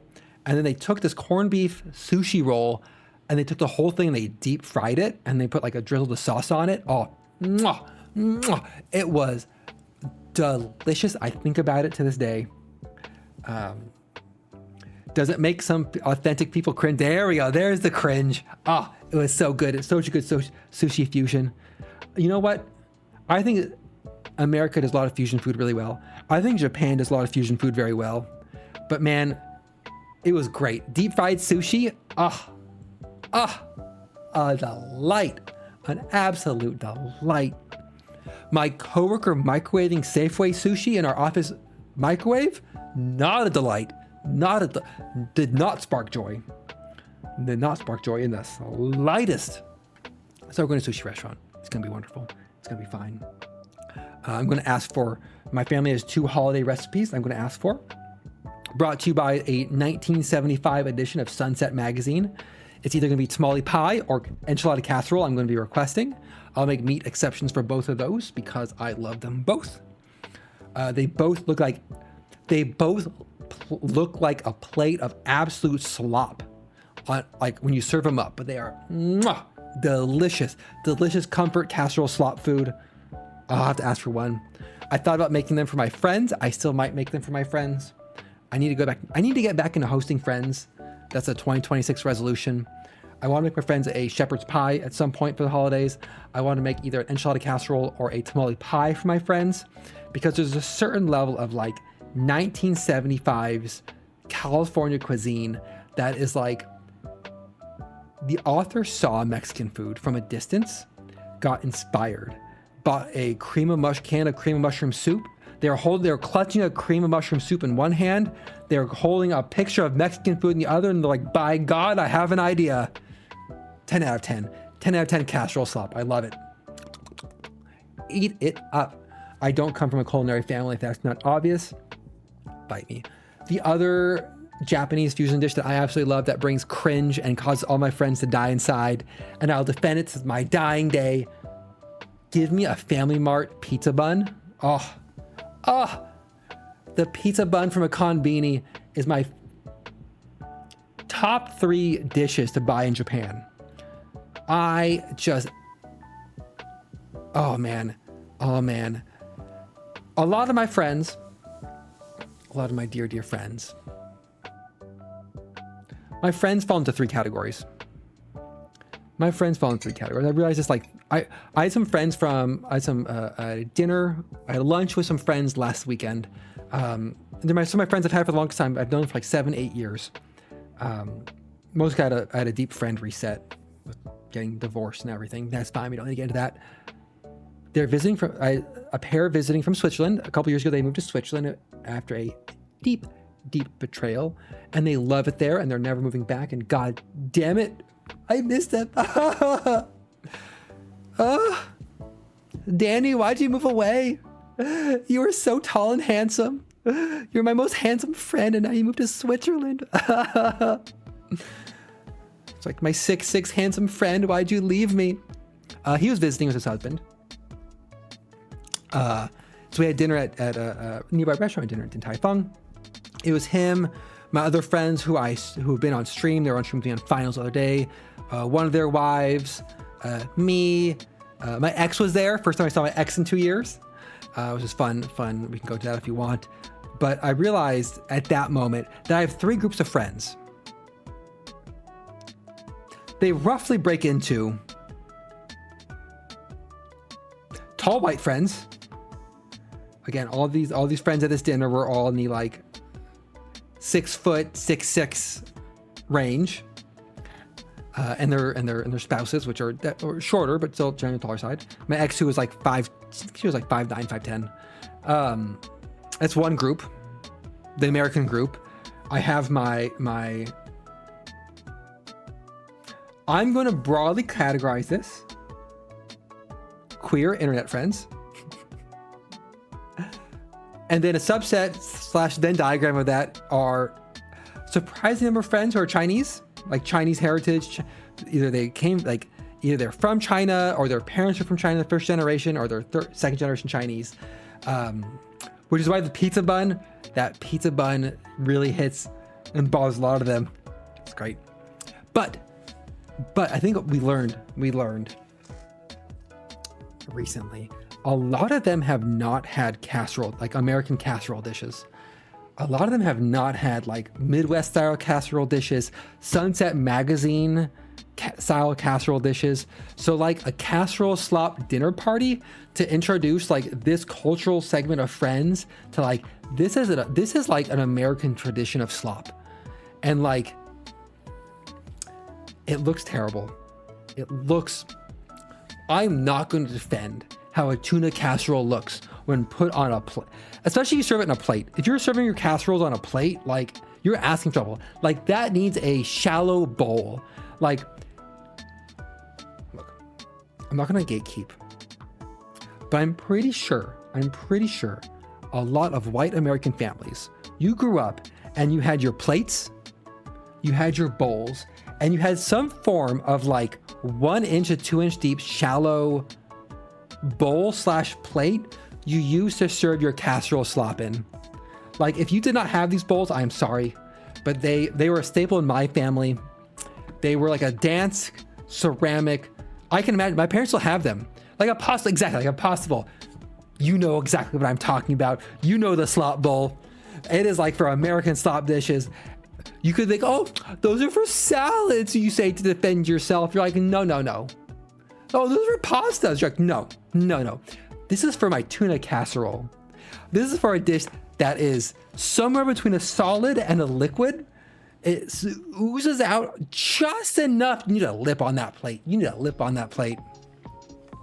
And my parents love them. Like I'm gonna in a week, whatever they got for their wedding registry is like those plates and dishware survived raising 2 boys. And they've lasted 40 goddamn years. Like that dance, whatever pottery they got, rock solid. But so like I don't own any, but like to do like a proper slop casserole party, we need like a dish. You can't have flatware. Your dish cannot be flat. It needs a lip on that dish. But I think that's great. Like you just need like, because casseroles feed a lot of people. You need like 2, maybe 3 casserole dishes. An oven has 2 racks. You need 2 casserole dishes. Someone will like performatively bring some sort of salad. Someone could bring like a chip or dip, but it's like, I need to host an American slop party in 2026. Like that's a good February, March, like a good March event. Slop casserole party. You need to make a note of that. Slop casserole party. But I need to ask for one. There's 2 my family does. Enchilada casserole, tamale pie. Oh, wonderful. 10 out of 10. I am craving them. I'll make them again. I've since personally learned how to make a vegan or vegetarian shepherd's pie, which I've had friends like who grew up raised eating shitty shepherd's pie were like, I've been told like a look of delight on someone's face that they said to me like, this actually tastes good. And I'm like, yeah, man, it's like minced meat and vegetables with browned mashed potatoes on top with cheese. Of course it's delicious. Dip is also slop. I think dip gets away from it. Dip is not categorized as slop because it like comes in a bowl and you like, the dip itself is not introducing the slop. The slop comes from the act of dipping, you know? There's a certain like sour cream spinach dip, like a cream cheese sour cream spinach dip that you get like the little Knorr packet for, and have like some dry green onions in. You like tear up some sourdough bread. Delicious, absolutely delicious. Probably like 500 calories a scoop, but delicious. So that's good. That's my... How did I get here? How did I get to talking about slop dishes? Oh, I know how. Drinking about half a bottle of wine would do it. So visiting my parents. It's gonna be. I'm gonna see if a week is the ideal length of time for this trip. Because I'll miss streaming. I think this happened to my 2-week trip. I miss streaming. I miss my home setup. I miss my house. I spent the last 2.5 years being single, building the life I want to live and living in the environment I want to live in. So when I'm away from it, I actually miss it. Like when I was married, and let's say the back half of that marriage, like being away from home and being away from like that life felt great. I felt great. Like I sometimes looked forward to going from work because I would not be home. That was not a good sign. Not a good sign to that, is it? But now I'm like, I don't want to leave home. I love the home I built for myself. Wow, wow, wow, wow. So, talk about that. Saw my ex for the first time in 2 years. That was interesting. Nothing like my friend messaged me and was like, so I'm going to invite your ex as well because I want to see her. Is that, to be fair, he was her friend first, so like legitimate. Is that okay with you? And I'm just like, that's totally fine. And you know what? It was perfectly fine seeing my ex. We did not have an acrimonious breakup. This one didn't. Ha ha ha. The other ones maybe. Ha ha ha. Not this one. This one was fine. This one was our interests and hobbies and lifestyles have drifted apart over the last year. Perhaps we would be better being single. And she was correct. And it worked out for the best. It was perfectly fine seeing her. I enjoyed talking to her again. I enjoyed seeing her. But it was one of those relationships where in retrospect, I think I was just very platonically attracted to her and aesthetically. And I wasn't actually romantically attracted, and like probably would have been better served at just being close friends and not getting into like a heteronormative style relationship. But you know what? You live, you learn, you make real estate mistakes, and then you get over them. Ha ha ha ha ha ha. Ho ho ho. Ha. Oh, my background music. I've been drinking for 2 hours. This is the problem with wine. You get chatty, you stream for 2 hours. You find out where your playlists are. Let's check this one out. There we go. All right, I'm going to revise that statement. We would have been great friends with benefits. Ha ha ha ha ha. Do you like Spunky OC Netflix Phase 2, Mr. Black So Evil? I don't know. Brandy, I don't know what those words mean. I know the first three. I don't know that. I don't know Spunky. I know OC. I know Netflix. I know Phase 2. I can guess what Phase 2 means. I don't have Netflix. I'm so sorry. I don't have Netflix. I only have Crunchyroll. Haha. Saw my ex. It was fine. We chatted. She's living her best life, which involves having a cat. Honestly, I'm going to say this, and I mean this in the most endearing way possible. I think we broke up for two real reasons. One, she really wanted a cat, and I'm allergic to cats. Fair. Two,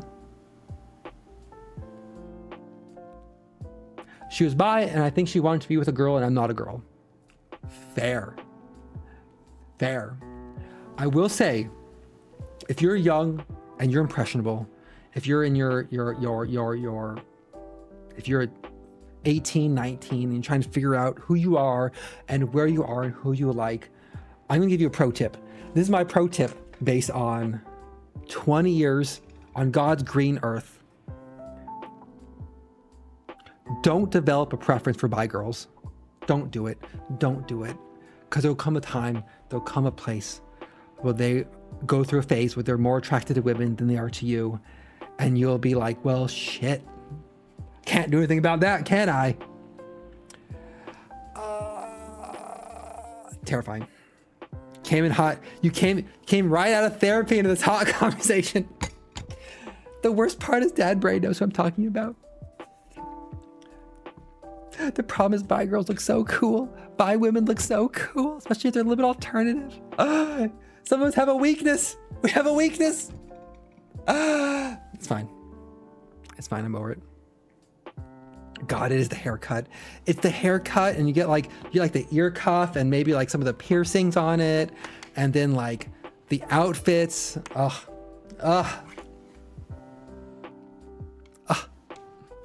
Standish canceled. It's just a fair warning to any young impressionable men or women out there who think they might be into bi women. Be careful. You have double the competition. This is my hypothesis. It makes me feel better instead of like they hated me as a person. They're like, I want to break up with you because you were a shit DM. I'm like, no. That would truly hurt me psychologically. Deep psychic damage. But speaking of psychic damage, I need to talk about, I had 2 psychic instances of psychic damage this week, and I need to talk about them both in terms of if I talk about them, I process them. It's a substitute to therapy, which I've never been to in my life, and I have no plans on going to. Like, why have therapy? I have a vlog I call a chatting stream on Fridays. Ha ha. Ha ha. Drink some of this wine. The wine's hitting me deep, everybody. Hitting me. Oh, here, let's go by my wine flush. There we go. So about a year ago, I'm going to say about a year ago, make me feel a little bit better. You ever have a moment that lives rent-free in your head, and it lives rent-free in your head for way longer than it should. And sometimes it's something, no, I don't want to go to therapy. I have one friend she's like, I don't understand therapy. I don't get it. I'm like, yeah, I'm going to listen to you and nobody else. I don't want to go to therapy. My social anxiety just flares up deeply at the idea. I'm like, here, just please watch my therapy. Just watch my just chatting VODs. Good enough. I had a moment. No, I'm not going to go to therapy. Unless I can go to the exact same therapist that my 2 friends go. I have 2 friends. They have the same couples therapist, and they compete. And their therapist has a leaderboard to say who's doing better at therapy and like whose marriage is healthier. Unless I can get in on that action, go to that therapist and get a higher therapy rank than the 2 of them. That's the only way. If I could give you competitive ranked therapy, on board. I'm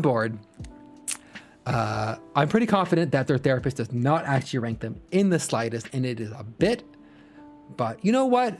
I want to live into the world where it is not a bit. And that therapist has like a leaderboard, like one of those leaderboards, like you have the cards you can slide and move around, like slot and move up and down, like week to week, like a rank, like your therapy elo, rank therapy, would be great. But yeah, finding therapists, like that whole process, blah, blah, blah, blah, blah, blah, blah. Use my $10 tongue. Well, you probably are her favorites. You don't have to go as often, which probably indicates you're better, healthier relationship than that other guy. But I had a cringe moment. Only Silver 2 patient. You'll make Emerald this therapy season. I had a cringe moment. And sometimes you have cringe moments. And you comfort yourself at 2 a.m. as you're reliving that cringe moment over and over and over and over in your head. You're like, this may live rent-free in my head, but everyone else has forgotten about it. So it's fine. It's probably fine. I found out last night that this cringe moment that I was experiencing also lived rent-free in the head of the other person. So they did not forget about it. In fact, they distinctly remember it. They distinctly remember this, but I'm like, no, I'm gonna die inside. So I've never heard any of those things. I don't know what SML is. So about a year ago, let's say April. It was dark. It was dark outside at 9. So it was in the winter, probably February. Me and 3 friends went to karaoke. Trotted along to karaoke. Got a little karaoke session. It was lovely. We had a lovely karaoke session. After karaoke, we all got ramen together. Everyone loves ramen. Not everyone loves ramen. Some people don't like ramen. Or it's like 95 degrees out and you're just like, ramen is the worst choice a person could possibly make in their dear life. We're leaving ramen. I am not a physically affectionate person. I don't know what spunky OC67 means. I'm 38 years old. I live Crunchyroll. I'm not a physically affectionate person. I am aggressively neutral when it comes to things like hugs. Like, I will hug somebody if they tell me it's important to them, essentially. Or if, like, sometimes everyone's hugging, you're like, I'll just go for the hug. Great. But personally, like, they don't do anything for me. Like, I'm just like, this is the thing people do, lightly awkward. So we're leaving this ramen session. It's me and 3 friends. 2 guys, 2 women. And I'm one of the guys, if that's not obvious. And everyone's hugging each other. One friend, she has explicitly said to me, she's like, Sanish, hugs are important to me. And I would like it if you hugged me at the end of social interactions, like as a goodbye hug. She has said this to me. She said it's important to her. And I am like, great, thank you for telling me. So I make a pointed effort to hug this person at the end of social engagements. I know for her, it's important. Great, clear communication. I love clear communication around physical interactions. I need those deeply. So there, everyone's hugging. The second woman there, I'm like, oh, everyone else is hugging her. I'll hug her as well. And so I initiated this hug, and it was, by God, the most awkward hug that has ever happened on like in the 2020s of the decade. And it, like, I came out of that hug and I'm like, immediately I'm like, this was an awkward mistake. Either I'm awkward at hugging. That's what I came across, like, I'm so awkward and bad at hugging people, and this was unwanted, and she hates me now. And my whole way home, I'm like, she'll never want to talk to me again. That was awkward. That crossed some probably unspoken boundary. I'm donezo. I am donezo. And the deep problem is, I really like this person. I really wanted to be their friend. And I'm like, I blew it. They're never going to be friends with me at this rate. After that, ugh. You blew it, Sanish. You had one moment. And that lived rent-free in my head for a long time. And I'm like comforting myself. I'm like, okay, it was probably a passing thing. She probably didn't remember. It was fine. And then she said last night, unprompted in a different conversation, that moment lived rent-free in her head as well. I'm like, no. Oh, no. I'm cooked. I'll never live that down. I would say I can never look her in the eye again, but like that's actually, it's going to happen. It's like, it's fine. But it's just one of those, like, this is why I don't hug people. This is why I don't initiate hugs. I'm not good at it. If there's a 1 foot height difference, what do you do? I am mostly made of bones. Like, look at me here. Like, there's no give. Like, there's no give to me. Like, it lives in her friend Randy. Maybe the same reason. Maybe it takes practice. I am practicing. Like, this is what I look like. I am not a comfy person. I've been called Skeletor before, and it is like accurate. And I'm going to just open this up real quick here. And oh, it's on YouTube. Oh, can I just do this right here?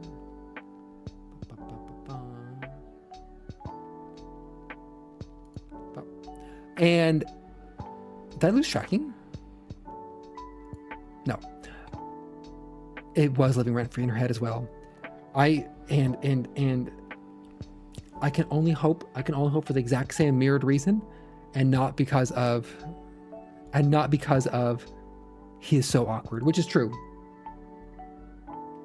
which is true. I'm not a comfy hugger. But in terms of like compliments, I have said to the exact same person. I have told her, I have said, I want, like, this has been a challenge for me my entire life because this may come as a surprise. I'm a bit of an otaku. I'm a bit of a weeb, bit of an anime fan, a bit of an awkward nerd. Hard to believe, I know. With suave good looks like this, hard to imagine. You could say, Sanish, you must have talked to hundreds of girls before you went to college, not 0 girls before you went to college. And now I'd be like, oh, of course I did. I definitely didn't talk to girls until college. No. I think it's because it was awkward for both of us. It was 100% awkward for both of us, and that's perfectly fine. But I had this deep fear for a long time. I think a lot of men might have this deep fear of not wanting to be creepy and like give unwanted attention or unwanted compliments sort of thing to women. And so I've told a couple of my women friends, started this year, like, I want to get better at complimenting women. Can I practice on you? Which is a funny thing to say in like 1 year retrospect, because like, who doesn't like being complimented? But it's a difference between like that line of what's a wanted compliment versus unwanted compliment versus like, when do you say it and how do you say it?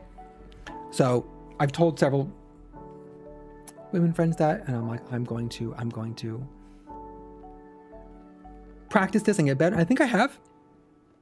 And part of it is I feel for about a decade or two there, I was definitely strongly performing heteronormativity, where I was like doing things I thought one is supposed to do in a regular straight heteronormative relationship, but I didn't necessarily always feel those things, right? Like Valentine's Day or anniversaries or getting married. Haha.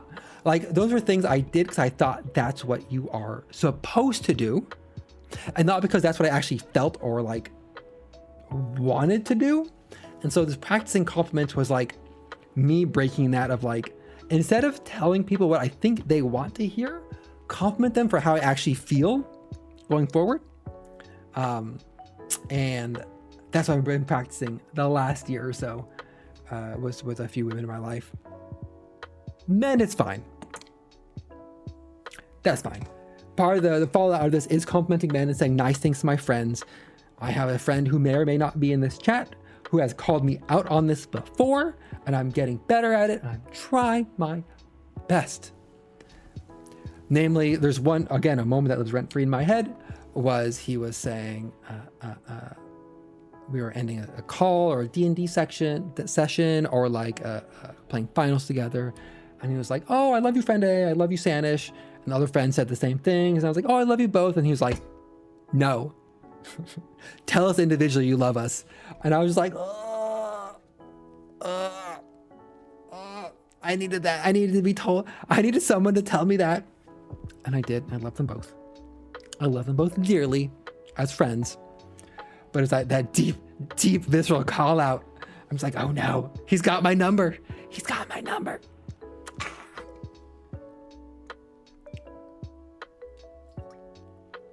I do like my new wine drinking animation of inhale that wine. So that was two psychic damage awkward moments this week, which is too much for me.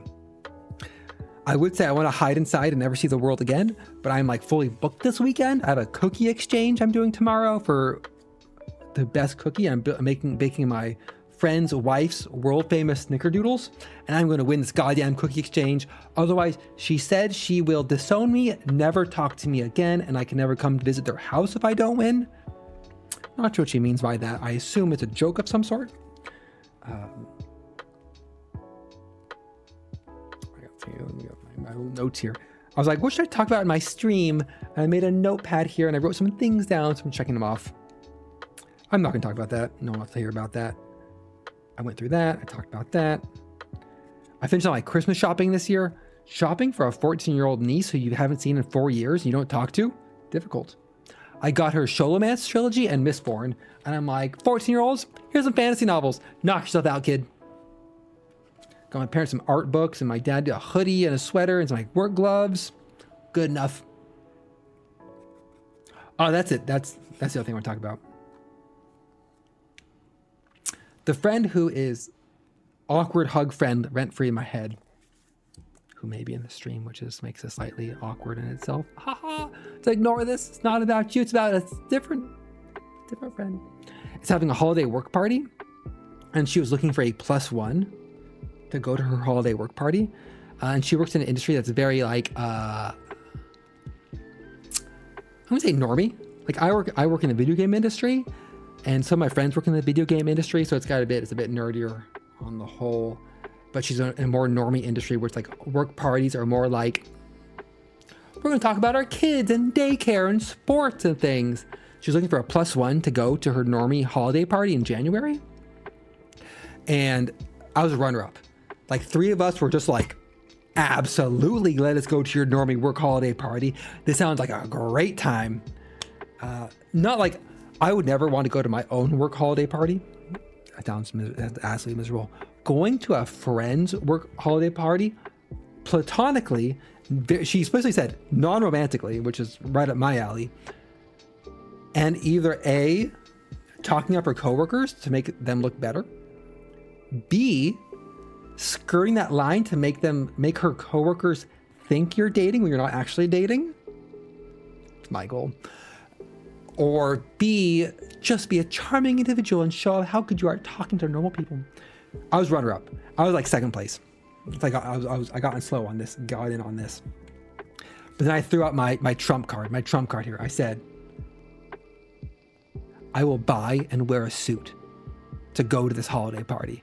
And apparently the idea of me wearing an actual tailored suit was enough to get first place to drop out of the running, third place dropped out of the running. They're just like, Sanish, we will drop out of this running to see you in a suit. I don't own a suit. A little bit of barricade there. But this week I went to Nordstrom, and I'm just like, suit people of Nordstrom, pick out a suit for me. So I am, for this bit of going to this work holiday party, I have spent now a non-negligible amount of money on a tailored wool suit to go as a +1 for this party for the bit.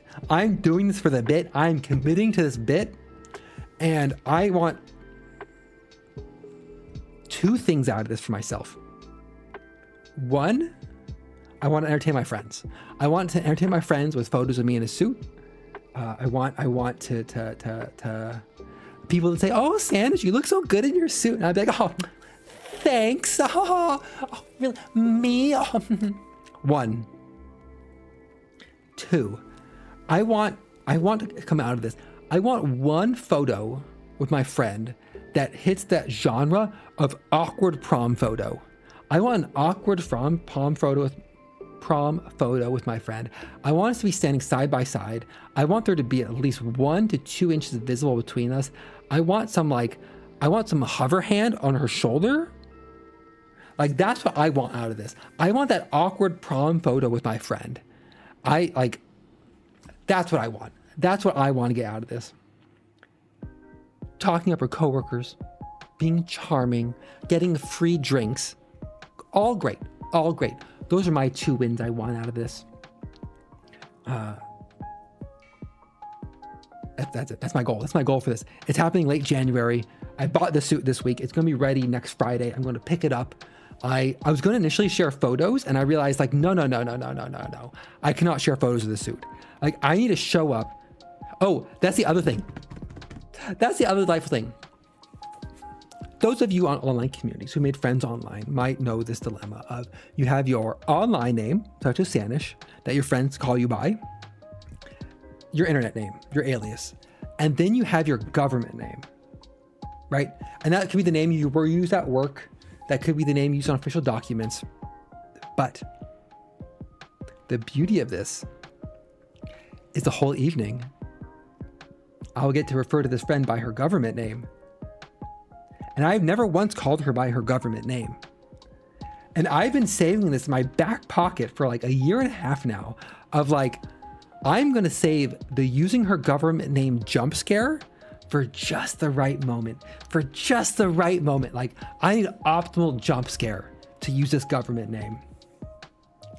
And so one of the draws for me of this work party is like, I have to use her government name for the entire evening.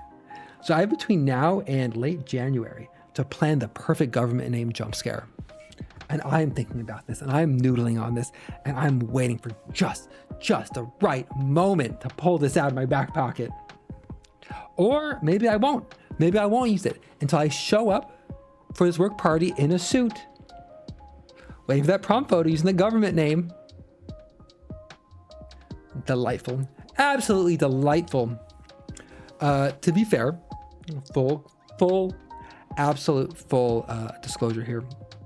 An outside observer has said that we are playing some deranged game of relationship chicken, which I greatly enjoy. Having fake internet relationships, fantastic. All the benefits of the relationship, all the drama of breaking up constantly off and on the internet without any of the actual baggage or emotional trauma or weight to it. It's great. It's great and wonderful, and I love it so much. I wouldn't give it up for anything.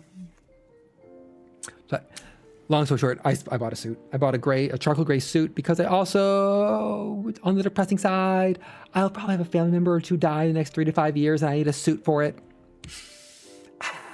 It's a little sadder, a little more sad, but it's what it is. It's pretty much everything.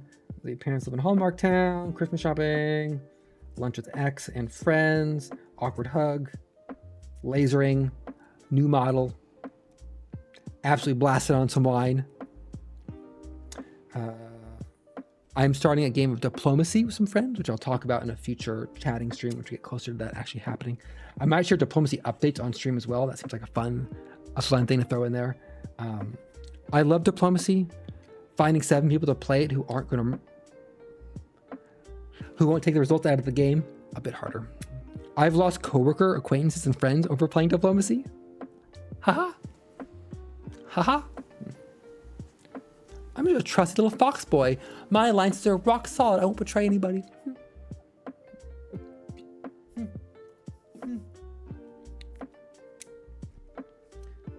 That's mostly what I want to talk about tonight. It's been 2.5 hours. Jesus Christ.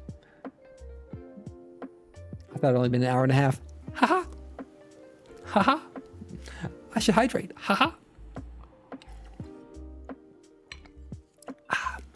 Wrap things up. As I wrap things up for this evening, let's go over my model one more time. Here's my brand new Sandwich 2.0 model. 2.0 model. Yay! With the coat. Yay! Woo! Make myself tiny. Oh, I can get this tiny. On top of the building. Yay! Yay! And the platformer. Yes, I should hydrate. I should also eat dinner. Haha. All I had since lunch was an espresso drink. Haha. Tee. I'm gonna be hell hungover tomorrow morning for this. Actually, I probably won't be hungover because when I drink like nicer wine, I don't get hungover. Tee. Ha. Yes, I should drink some more wine. And if you have any last minute questions, you have about 30 seconds to ask them before I end the stream and call it good for the evening. Thank you all for joining my 2.0 model debut. I am Santa Shore Elder. In the VTuber space, definitely Elder. Possibly VTuber. Teehee per stream. Thank you for joining. I'm excited to have my new model. I will tweak it and adjust it as time moves on. And I will catch everyone next time I stream, which is 10 a.m. tomorrow. 10 a.m. Sunday morning, where I need to figure out what I'm streaming because I finished Chants of Sonar. We'll figure that out in the future, not tonight. And with that, I'm going to say have a nice Friday evening. Have a nice weekend. Bye-bye. Good night, everyone. And I'll see you all next time I stream. Bye-bye.